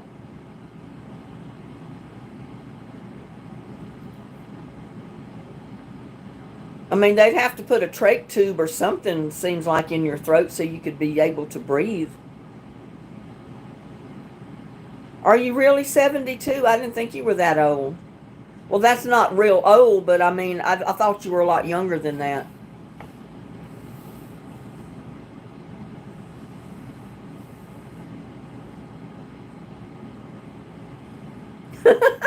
Joshua, you are always talking about Disneyland fireworks and parades and light shows.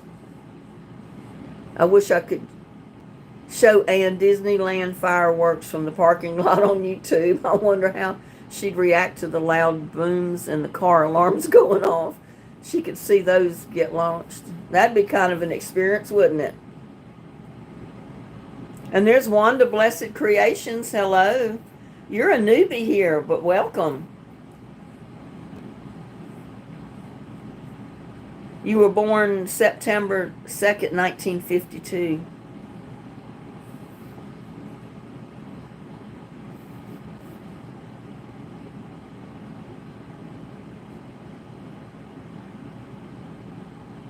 Yeah, there's something they would be able to do, I'm sure. I mean, it wouldn't be fun having something in your throat all the time, but that's better than not being able to breathe, I'm sure. Finally off the phone, Donna.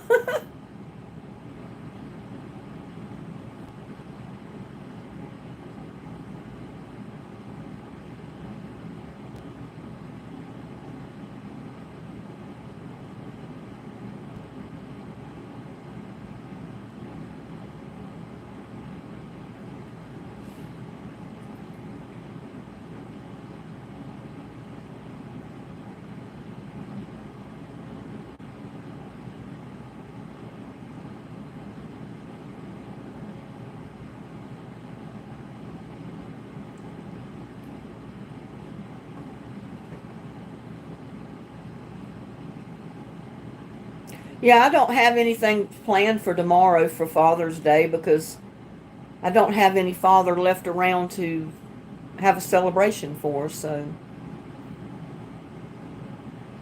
I wish I did, but I don't. My daddy's been gone a long time now.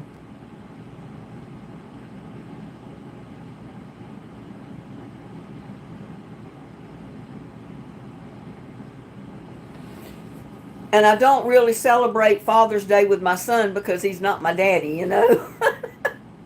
That would make him feel even older than what he is if I did something for his Father's Day. Yeah, I know Disneyland has fireworks for Christmas and every kind of special holiday.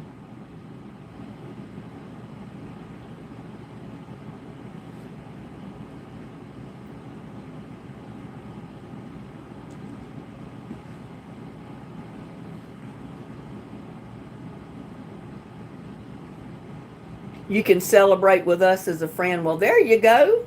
That'd be fun, Ann.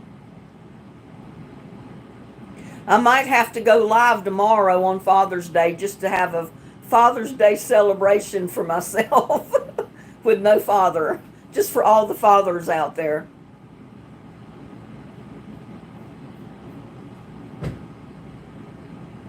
But then everybody might be busy doing their own celebration and may not have time for YouTube tomorrow around 3 o'clock.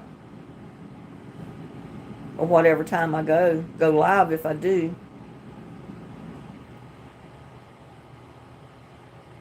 Henry says you have to say it where the old generation now. Yeah, I guess.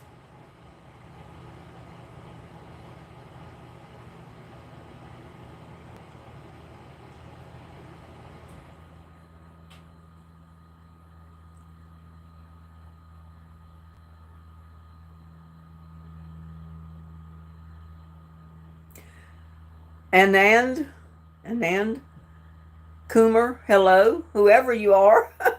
You're a new one because I don't remember seeing your name in my lives before, but welcome. Glad to have you. Oh, it's morning where you are. Where are you at? In Israel or Iran or Pakistan or Ukraine? I don't know where you're at. I'm in the USA.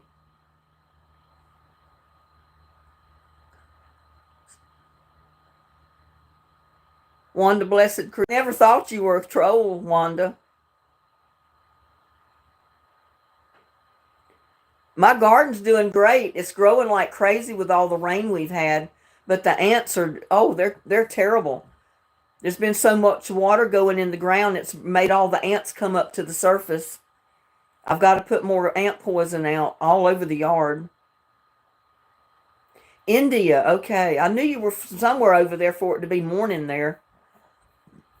It's just 9:24 p.m. here. So it's nighttime. You're probably just getting up.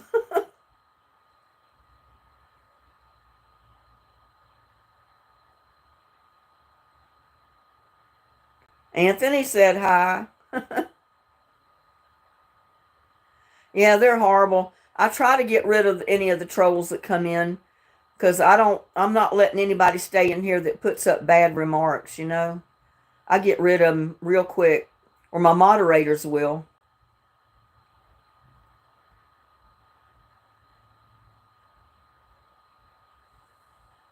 You are job. I don't know what that means.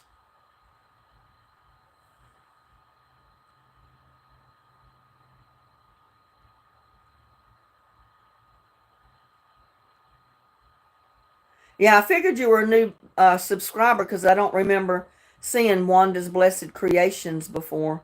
But welcome. We welcome all new subscribers. I don't know. I have no idea where Gladys is. I figured she'd be free, you know, it's Saturday afternoon or evening. She may be watching somebody else and don't know I'm live or something. I have no idea. Or she may not feel good.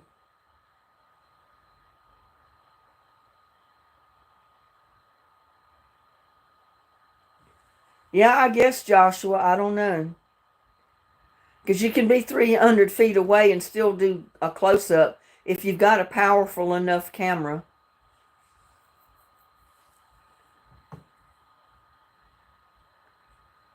Well, we didn't watch it all because I realized some of you may not want to be reminded of all that.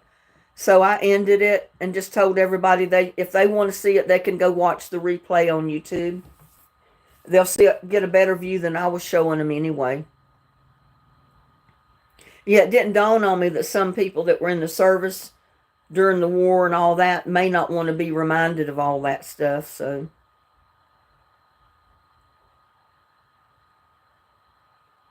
but I'm glad you're back, Anthony.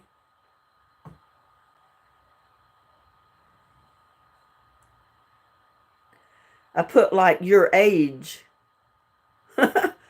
I'm probably a lot older than you are. How old are you? What's your age? Anand?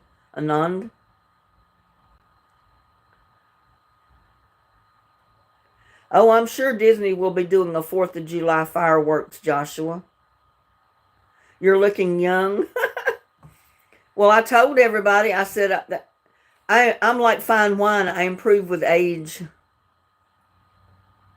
If my eyes weren't so puffy, I would probably look a lot younger. But I lose a lot of sleep, so my eyes are puffy all the time. Plus, I have allergies to everything, so I don't know if my eyes will ever be not puffy anymore.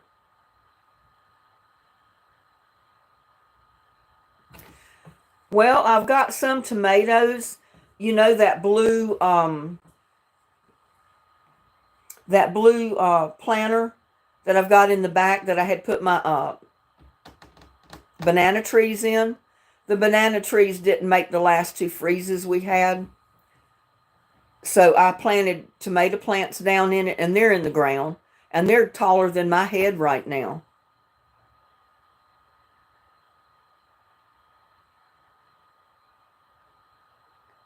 Well, thank you, Donna. Yeah, I'm like fine wine. I improve with age. Every year it gets better and more expensive. I don't know how much that part is true, but Wanda's blessed creation, she says, I'm 60 and holding. Well, good for you, Wanda. And there's Shannon. Hello. She's new here too. Well, welcome, new subscriber. Glad to have you. I wonder the same. Do you know how high Sleeping Beauty? I have no idea, Joshua. You're asking me questions I have no idea of the answer to. Well, thank you, Virgo boy. I'm always interested in talking to new women. Well, there you go. I'm always interested in talking to new subscribers. I've got some really good, faithful subscribers that come into all my chats, and then I always welcome new ones. I has Cheese 3, new subscriber, I guess so. I've never seen that name before, but I think your channel is cool. Thank you. Thank you very much. New prospect of life.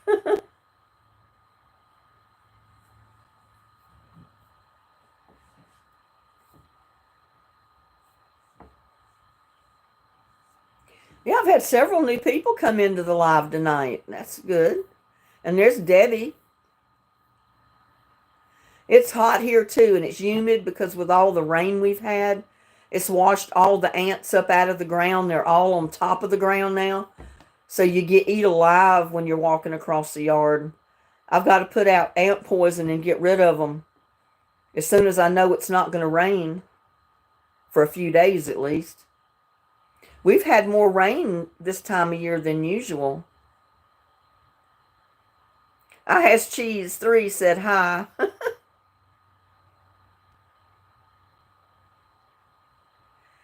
I said to Google, how long is Granbury, Texas from here in Arkansas? And you're 600 hour? No, that's not that far.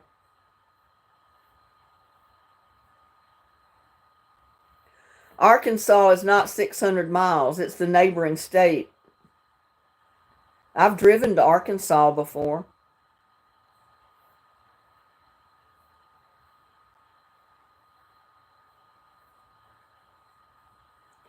You're talking about Father's Day. I have a dad. Actually, he's my step, but he adopted me when I was in my 40s. So he's not my step anymore. That's right. He's your dad. How long have I been on this channel? Well, I had it for many years, and somebody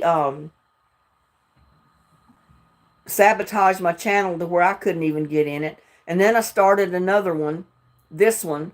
And I didn't really start publishing videos until about 3 years ago. But I've had the channel for a long time under my name, but it wasn't Lady in the Garden like it is now. But yeah, I've had the channel for a long time, but seriously publishing videos and lives for the last 3 years.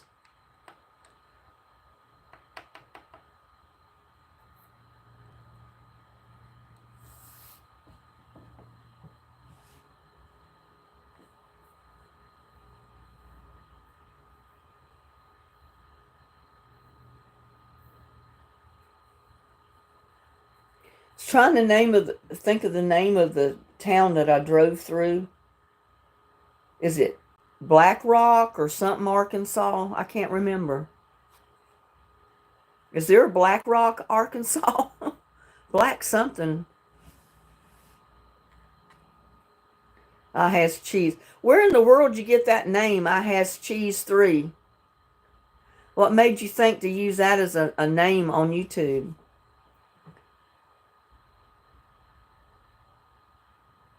Well, mine just grew and grew and grew with all this rain. But it sure has washed the ants up to the surface of the ground.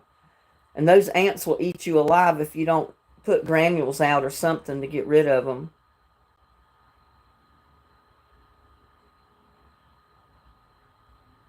No, we've been on water restrictions for about 3 years.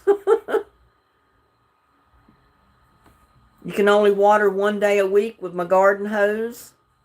That's the reason I have 32-gallon containers. Some of them catch rainwater, some don't. They're full now. And then I've got the black buckets under the totes for the runoff. And I save water that way. I use less water than probably anybody around here, even though I've got a garden in the backyard. Because I recycle the water. I don't waste water. You can't even wash your car in your driveway now. They said in the restrictions you can wash your car anytime you want at a car wash facility. That means you can't wash it in your yard anymore. They don't even want you to take the water hose and wash your yard furniture off, or your sidewalk or your patio or anything. I mean, I wish they would lift that restriction. It's really bad.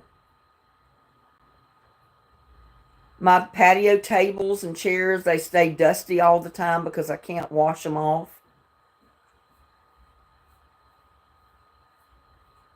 Black Rock, Arkansas. Yeah, I've driven through Black Rock to get to a town that was on the other side from Texas. And it was not 600 miles up to Black Rock. I mean, I don't know what part of Texas you're talking about that's 600 miles away, of Arkansas, that is. Little Rock or Black Rock or something. Maybe it was Little Rock. I don't know. Yeah, I've got city water. See, I live in a subdivision, and it's all on city water. You pay a water bill every month, and they've got us restricted to, not being able to water outside but 1 day a week. And on that 1 day, you're only allowed certain uses of your water hose. And that's to water plants or flowers or your garden area.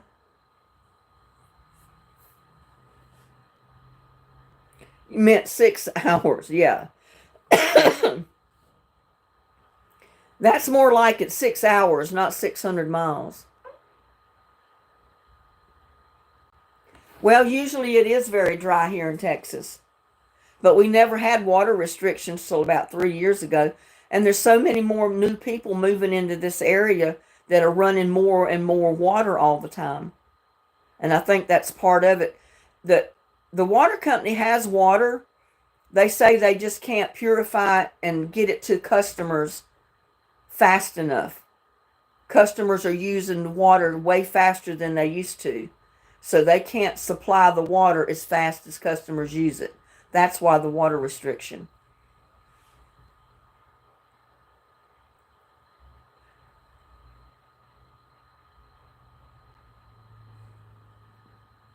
Yeah, they don't want you to spray your sidewalk off or spray your yard furniture or anything like that with the city water. And used to, you could do anything with it. I mean, we weren't restricted at all. But for the last 3 years, we've been restricted on it.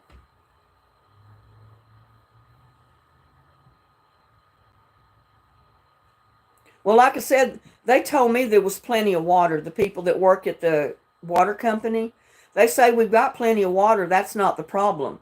They said the problem is there's an increase in usage of the water, and they cannot physically supply the water as fast as it's being used. They've been trying to add more filterization or whatever they put it through. I don't know. But we're still under the water restriction. It's stage 2 water restriction. It's like a mandatory. I mean, you don't have a choice. They can fine you or even turn your water off if you don't abide by it. And I abide by it the best I can. That's one reason a lot of my stuff in my yard died off last year. It was too dry and I couldn't keep it watered. I had twice as many flower bulbs and stuff in that big rock garden in the front of my yard than I do now. Because it was so dry, they just dried up, I guess.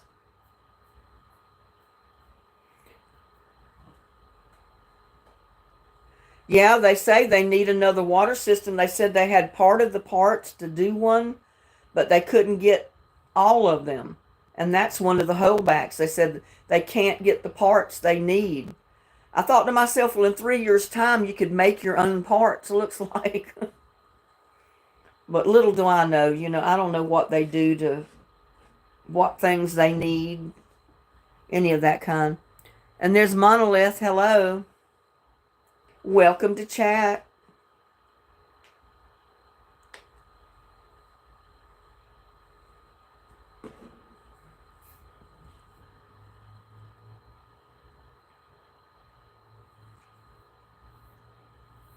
Well, see, with only being able to water once a week, and then usually Texas does not get the rain it's been getting.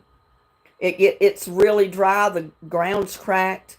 That's why I started planting in totes and pots and 5-gallon buckets and making the water reservoir in the bottom of them. But still, you got to water at least twice a week, once with the city water, once with my stored water or compost tea that I have stored that I make to water them the other day. Only thing is, on that other day, I've got to water it by bucket. And I can't pick a 5-gallon bucket full of water up. I've got to go with a smaller bucket. Well, I'm told we're not allowed to put wells down here because we don't own the water rights, mineral rights, or anything like that. Evidently, the subdivision people that put this subdivision in either sold those mineral and water rights to somebody, or the company that put the subdivision in owned the rights to the water, minerals, oil, or whatever is on the property. Hello, Alicia.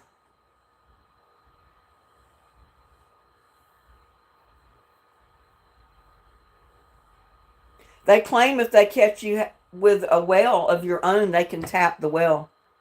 They can lock it, prevent you from pumping water from it. I mean, I found that hard to believe, that they would even do that, but I know you can own property and never own the mineral or water rights to it. No, I don't have a lot. I mean, it's just me, Joshua. I have laundry for one person, and I usually wait till I have a washer load of clothes before I even run it. So I'm only washing 1 or 2 loads of clothes per week for myself.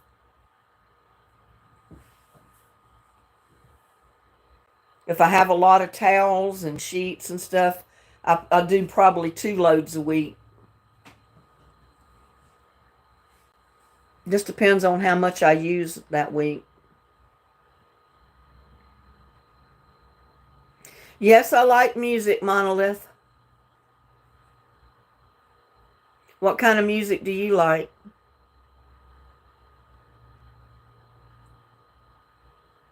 Well, we were in such a drought for several summers that the trees started dying even.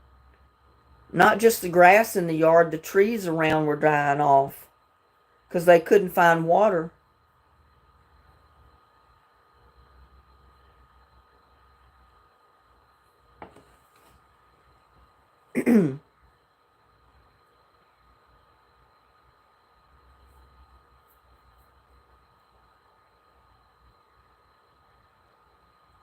Yeah, back home they don't either. I mean, people have the right to put their own well down. I mean, that's what my parents did. They always, all the years I lived at home, pumped water from their own well. Everybody did. I think now, the last few years, the city did go to city water, but you have to be in the city limits to be on it. They don't have it run out in the county yet.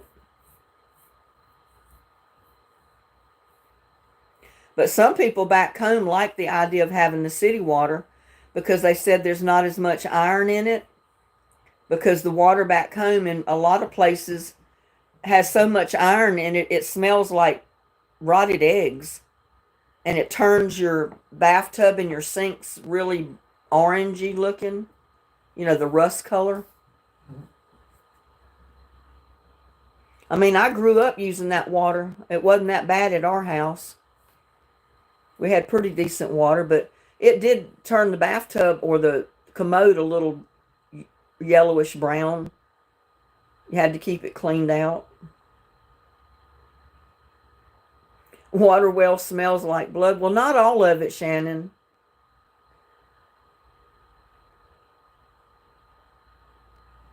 And you had to be careful with your white clothes, because if you didn't put a little bleach in your white clothes, eventually your clothes turned kind of yellow looking. They weren't white anymore.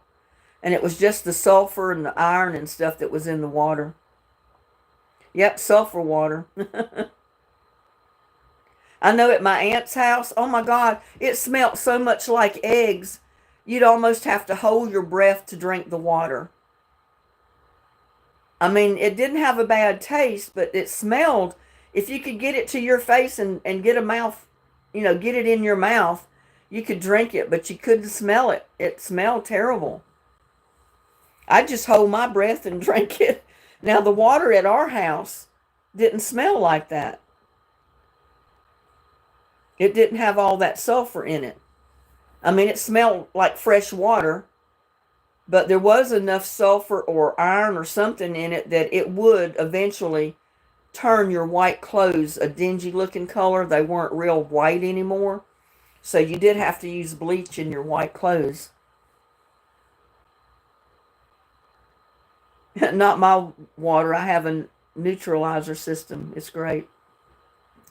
Well, back when I was growing up, I don't think they ever heard of neutralizer systems or water purifiers or things that they have nowadays that you can put on your water lines coming into your house to clean all that stuff out of it. You know, they didn't have that back then.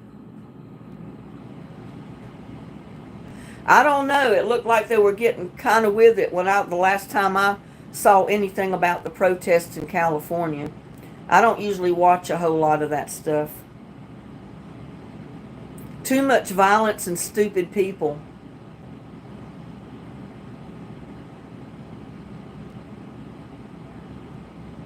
The ads keep throwing you off from the live. Well, I have it on moderation. I let YouTube put ads on it, but I do it in moderation for the viewers, because I don't want an ad popping up every single second. Yeah, different areas in different states do have bad water. And it's funny because even in the county you live in, you can live in one end of the county, you can have really nice water.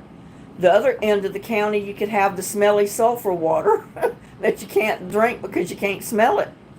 Can't stand to smell it.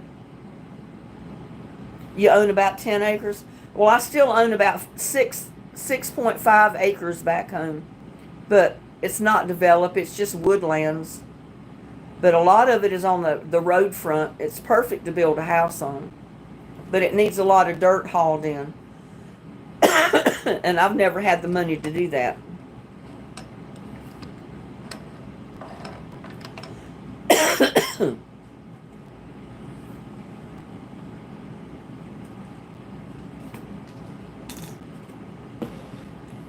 I've got another bottle of water up here. Oh.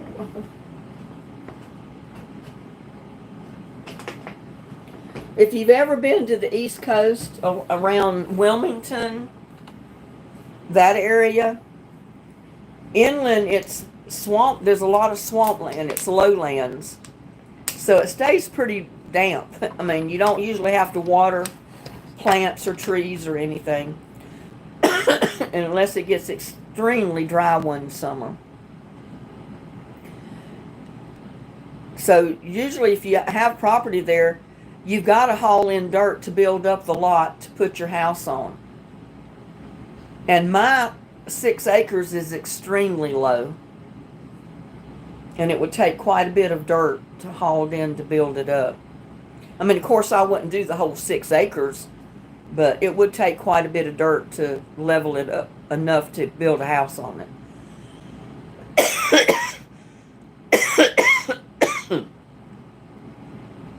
Monolith said, where should I go if I come to visit the U.S.?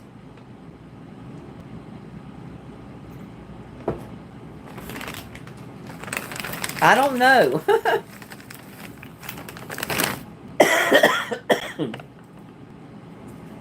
I've never seen much of the United States except for Texas, North Carolina, and New York.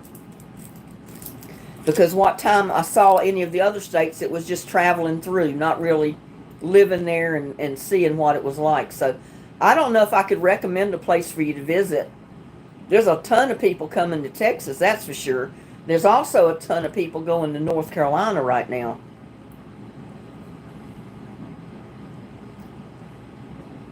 Well, New York and California are good places, but it's pretty expensive to live in either one of those places.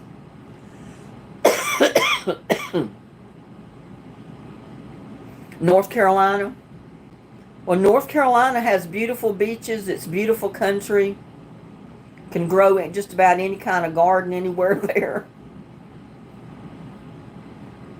And it's not quite as expensive as New York or California would would be.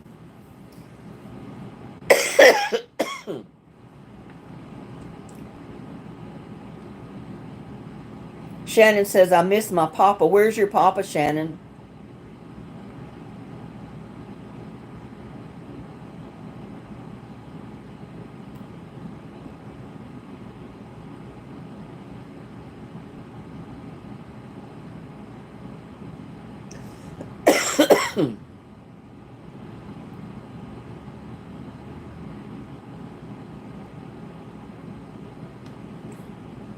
I could imagine it had quite a bit of water on it, but as far as I know, it didn't really flood.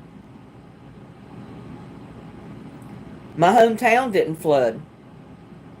It flooded one year during a hurricane when I was little, because I could walk in the yard and it was up past my knees.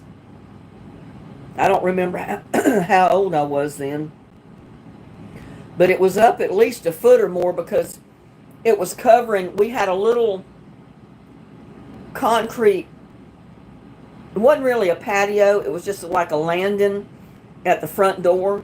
It was probably only 5 foot by 5 foot square, and then you had steps going down from that. It was covering the top of that little slab. I mean, it was that far from going into the house because the door frame was about that far above the slab. But our house was built like 2 feet up off the ground, so thank God there was no water coming in the house. But it only lasted overnight. That night it rained so hard that the whole yard flooded. It washed the cross ties away from the driveway. Because, you know, back there we have ditches and you've got to have like a bridge or something to go across the little ditch to get to your driveway, get in your yard.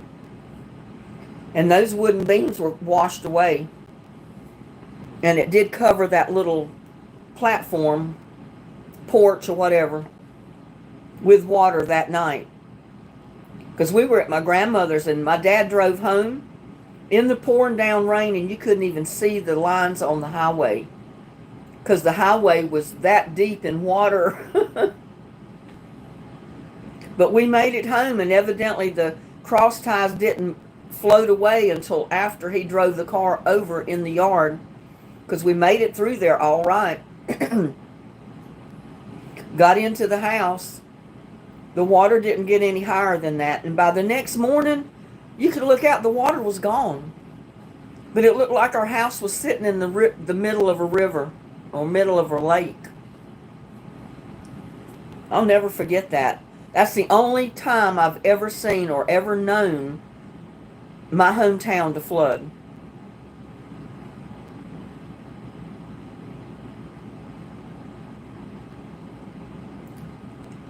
And there's the real Roger Chambers. Hello. Welcome to chat tonight. How are you doing?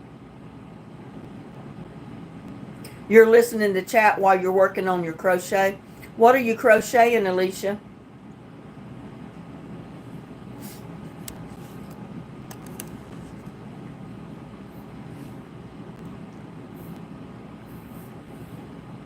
Something pretty.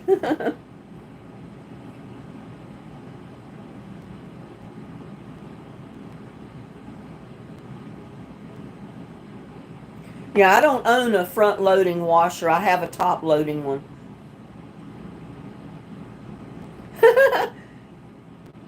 Said if I was any better, I'd be you. Oh, wow. Thank you, Monolith. It's a kind comment to make. Currently a corner 2-corner blanket. Oh, wow. You're ambitious making a blanket. Is it a baby blanket or a full-size blanket?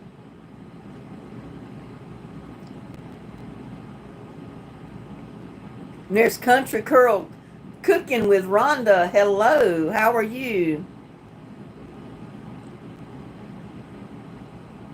Thank you for welcoming Shannon's Papa to heaven.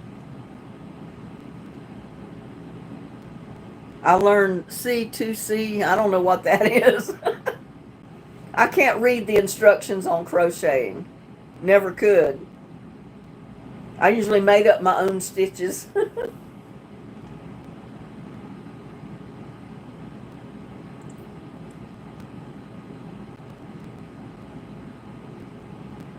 It took me so long, but I still have all of the tried corner to corner.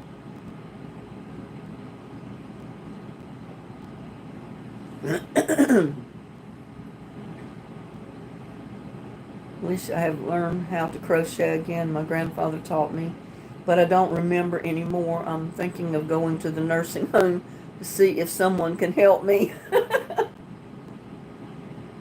My mom tried to show me, but I was always left-handed. Well, I'm ambidextrous. I use both. But when I crochet or do something like that, I hold the needle with my left hand. My mom was right-handed, so everything she did was backwards from the way I tried to do it. So she really didn't know how to show me to do it because to me it was backwards. So I ended up making up my own stitches. She taught me how to do the chain stitch. That's about the only thing I knew how to do. And then later in life, I took it from there and created my own little stitches and just knew you had to repeat them. It's not easy. My grandma tried to teach me at the cabinet, but I remembered a few stitches.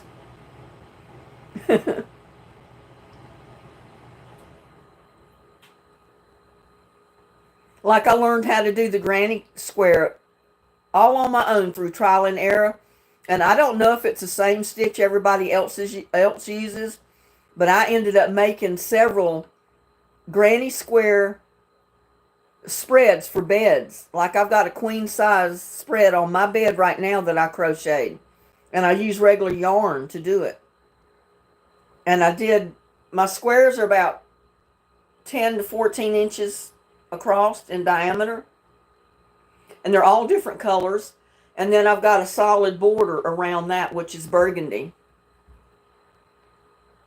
It took me a long time to get that together, but I started doing it after my neck surgery. My surgeon told me I needed to do something that involved using my fingers and my hands and the muscles in my arms and crocheting and what they call that rug, the hook rug. I had done a couple of those just to use my hands and my arms and my fingers and, work the muscles. That's what got me started doing that because I never did want to do a crochet. But I started doing it at that time to tone up the muscles in my arms, my chest area up here, my hands. And it worked, but but I went through trial and error with it because I had no way to nobody showing me, and I couldn't read the books, so it was useless to get instructions because I didn't know what they were talking about. A week till I'm deployed. Okay, well, you're just going, to the other end of your state or something? Or you're in Germany, right? And you're going to somewhere else in Germany? I meant to say 18 years.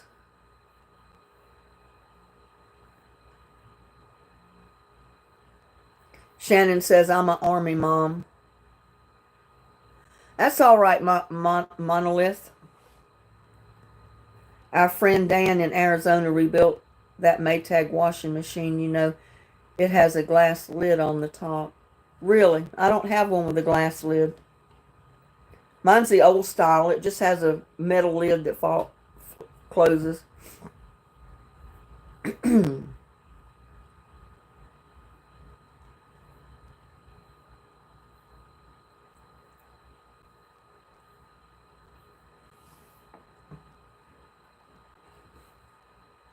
Yeah, I thank all of the guys in the service, no matter where they are. I thank all of them for their service. They're the ones that kept our country safe.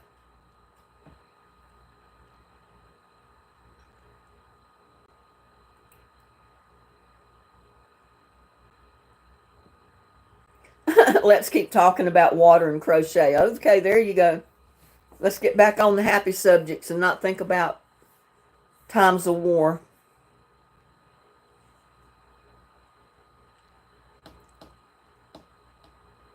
Oh my goodness, the time has gotten away with me. We've been on for about 2.5 hours now. I didn't realize it's been that long.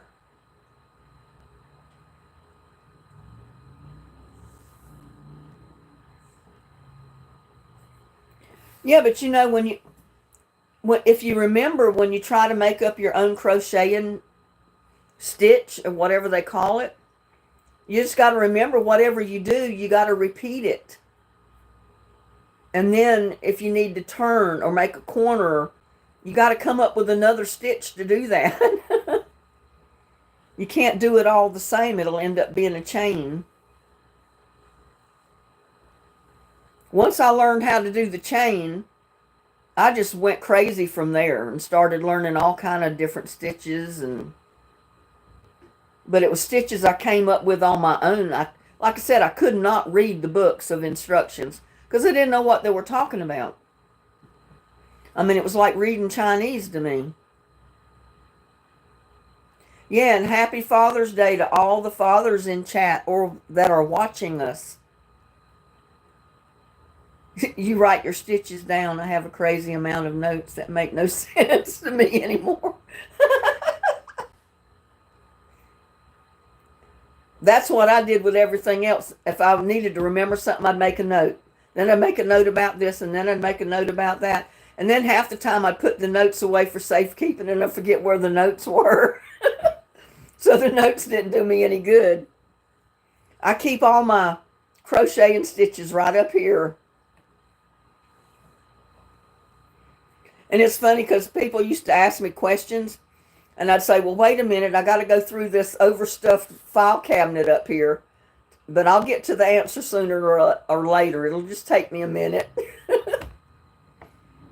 Because I said my mind is like an over-crammed, stuffed file cabinet. Thank you, Monolith. Because I definitely couldn't read that in that other language. I had no idea what that was.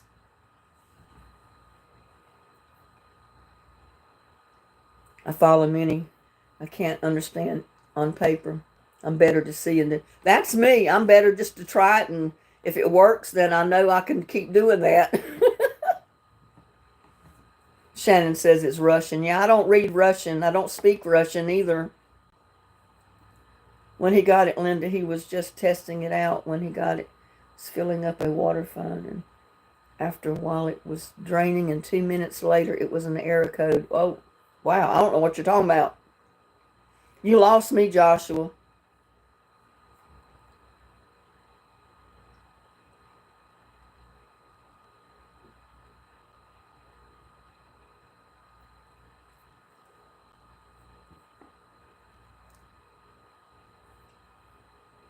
Oh, the washer.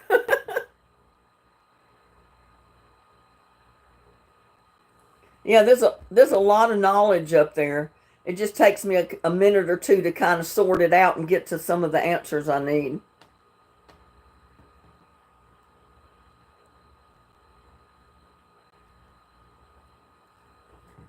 I used to joke about that.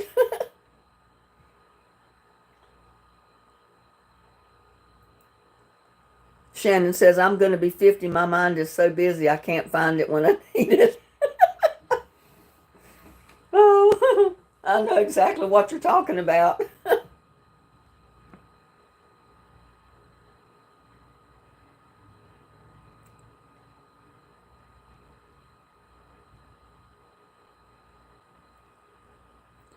Monolith is 38 right now. Yeah, yeah, that's what I'm told, Shannon. So both sides of my brain are overstuffed. It's not just one side, it's both of them. And I never noticed I was ambidextrous. I didn't even know what ambidextrous was. My mom didn't know it until I was 11 or 12. And my mom had been ironing and she got busy doing something else. So I got to the ironing board and I was going to do some ironing for her. And I'm just ironing away, I'm doing this one way and then I get my hand this way going. She come in there and she just happened to see me switch hands and keep ironing. Linda, what are you doing? I'm ironing, Mama. She says, yeah, but you're using one hand and then you're switching and you're using the other one. I said, I know. Doesn't everybody? And she laughed at me. She says, no. She said, you're ambidextrous. I said, what's that? She said, you're using both your right and your left hand. I said, well, I've always done that. You didn't know your friend Dan could fix a washing machine? Alicia said, I'm left-handed, so I'm in my right brain. Well, I'm left-handed. I do a lot of stuff left-handed. I write left-handed. But when I was working as a cashier many years ago, I ran the register right-handed, and I'd pull stuff across the counter with my left hand and keep running the register right-handed. And then when I was supervisor, I had to okay some of the checks because, everybody paid everything for check for many years. And I'd have to authorize the check. Well, I'd be running the register and then I'd stop and get the check. And I'd have to initial the check and check everything on it. And one of the customers said, look at what you're doing. I said, what? I thought I did something wrong. She said, I just saw you run the register right-handed, but you're writing left-handed when you sign the check or when you initial the check. I said, yeah, I know that. I always do that. I'm ambidextrous. I use both hands. She said, well, I've never seen anybody do that before. Good evening, Mary. How are you doing this evening? Yeah, I thought because I did it growing up, nobody had ever told me before. I thought everybody did that. Until my mom pointed out, what are you doing? I'm just ironing. I get tired with one hand, I use the other one.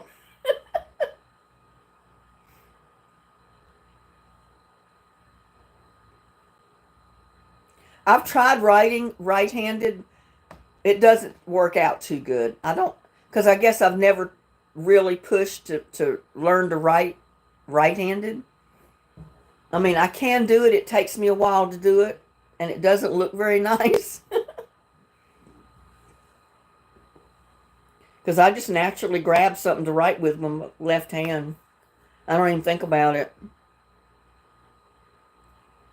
Mono, just listen and she'll get to you. Who you're talking about? Who will get to who? Are you talking about me, Shannon?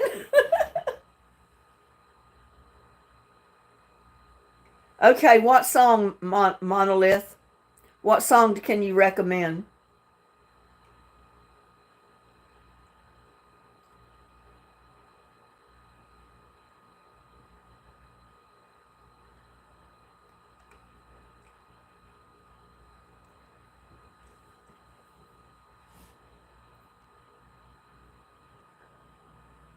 Live to Forget Fire Lake. I've never heard of that. What is that? No, I can't fix washing machines. I have to get the service guy in to fix washing machines when it goes out. I had mine leak and run all over the bathroom floor and had to get the Sears repair guy out. And it was the hose that hooked from to the washing machine to the drain. He said it looked like a rat had chewed through the flex pipe. So he just replaced that, and it's worked fine ever since.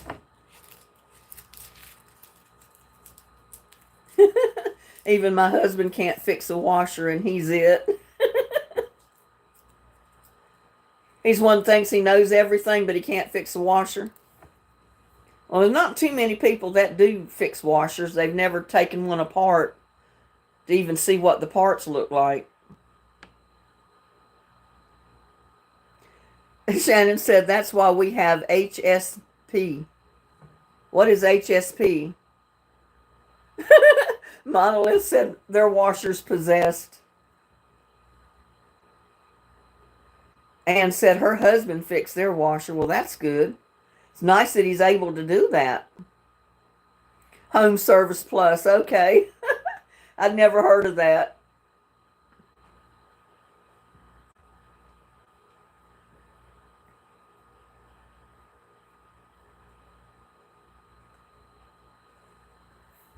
But that's the first time I've ever had a washing machine to just put all the water all over the floor. Oh, that was something.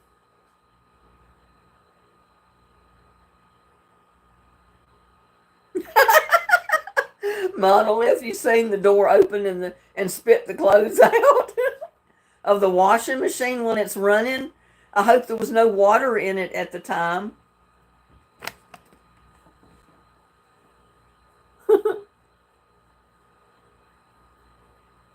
You got a ghost.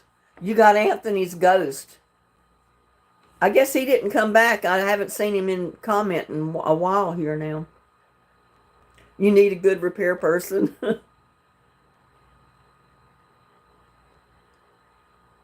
When it first happened, I grabbed my gun. And there's Emmanuel. Hello. Welcome.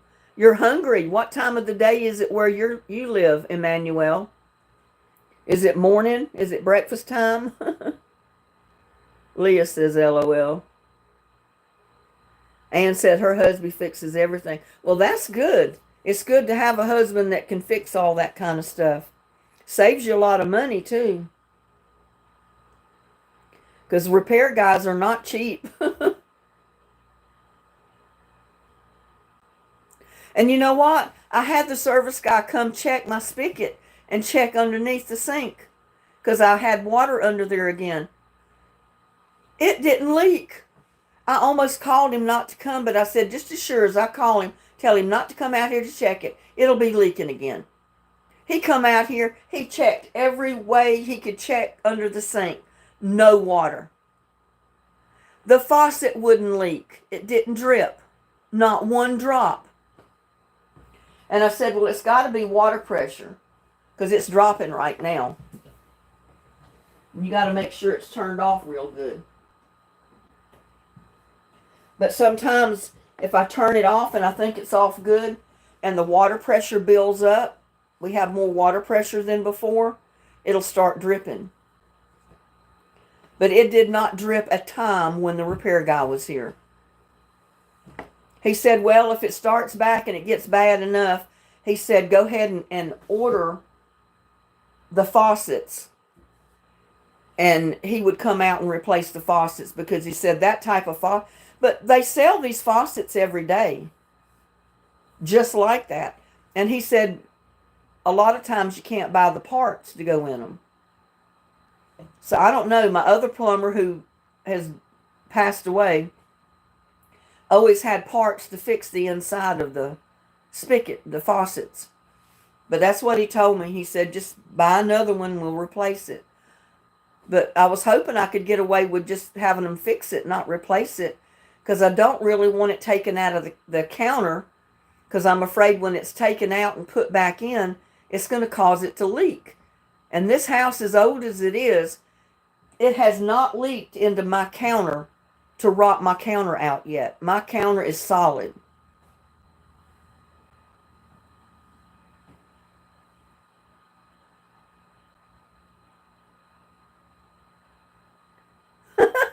Roller, when I was a little on the eastern shore of Virginia, it was the old roller type. We had to sit on it so it wouldn't go across the floor. LOL.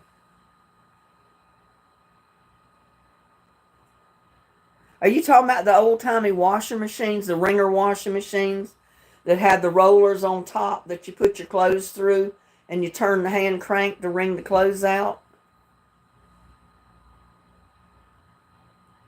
I had a roller machine. The rollers were on top, yeah. My grandmother had one like that. And when I was married to my first husband, his mom had one like that because I used it all the time.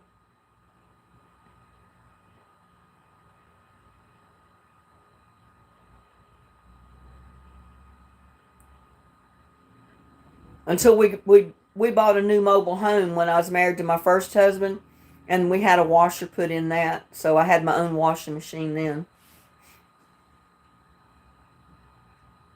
Never did have a dryer, though. Back then, there was no place to put a dryer in a house. There's no place to put one in this place because it's an older mobile. It's pretty good size, but it is an older one. And they only had washers in them. They didn't have a dryer. But I thought about several times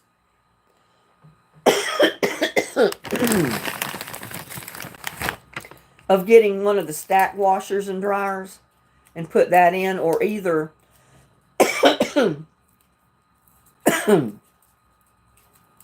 the washer dryer combination. That's one unit, but it does both. Some friends of mine had one like that, and they said it works great. It just takes longer because you got to wash a load and then put it on the dryer setting and let it dry that load and get it out before you can put another load in to wash.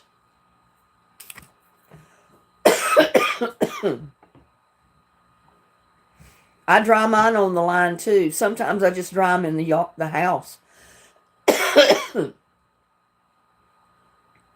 Like I washed a couple of loads of clothes the other day, and it had been rainy.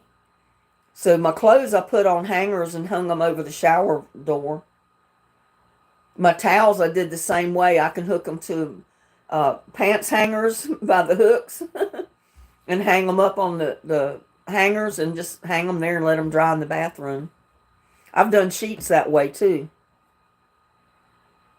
So it doesn't bother me if it's raining. I'll just wash them and hang them up in here and let them dry if I need them. I always have extra sheets though, so if I needed to change out sheets and it was raining and I didn't want to hang them up in the house, I could change my sheets, wash the sheets later because I've got a change of set. Michael Brown just checking in again. Broke a couple of fingers, but popsicle sticks and tape. What?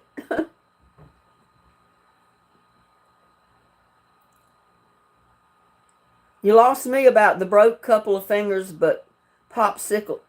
Oh, popsicle sticks and tape. You made your own splint?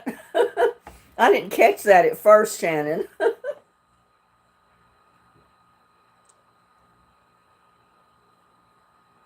Yeah, I was young, no insurance.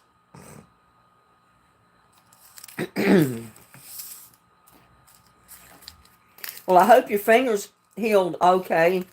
The bones healed back good. Well, I got to get going. I got to get going too. We've been on here for almost 3 hours now. Okay, Monolith, get back to work and enjoy your day.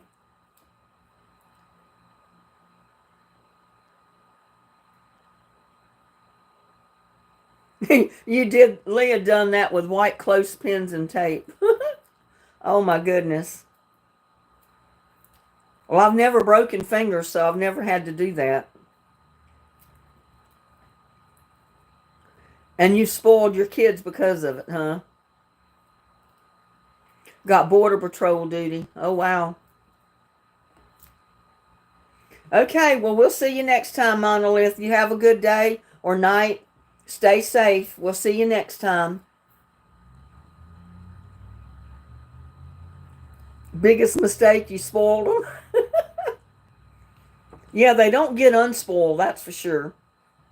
Once you spoil them, they're spoiled. They stay spoiled. Okay, Leah. Okay, guys, I appreciate all of you coming into the live tonight. I've had a lot of fun with y'all. I've enjoyed it. Y'all stay safe. Sleep tight tonight. Don't let the bed bugs bite, and we'll see you on the next one. Y'all have a good day tomorrow, too. Love y'all. Bye now.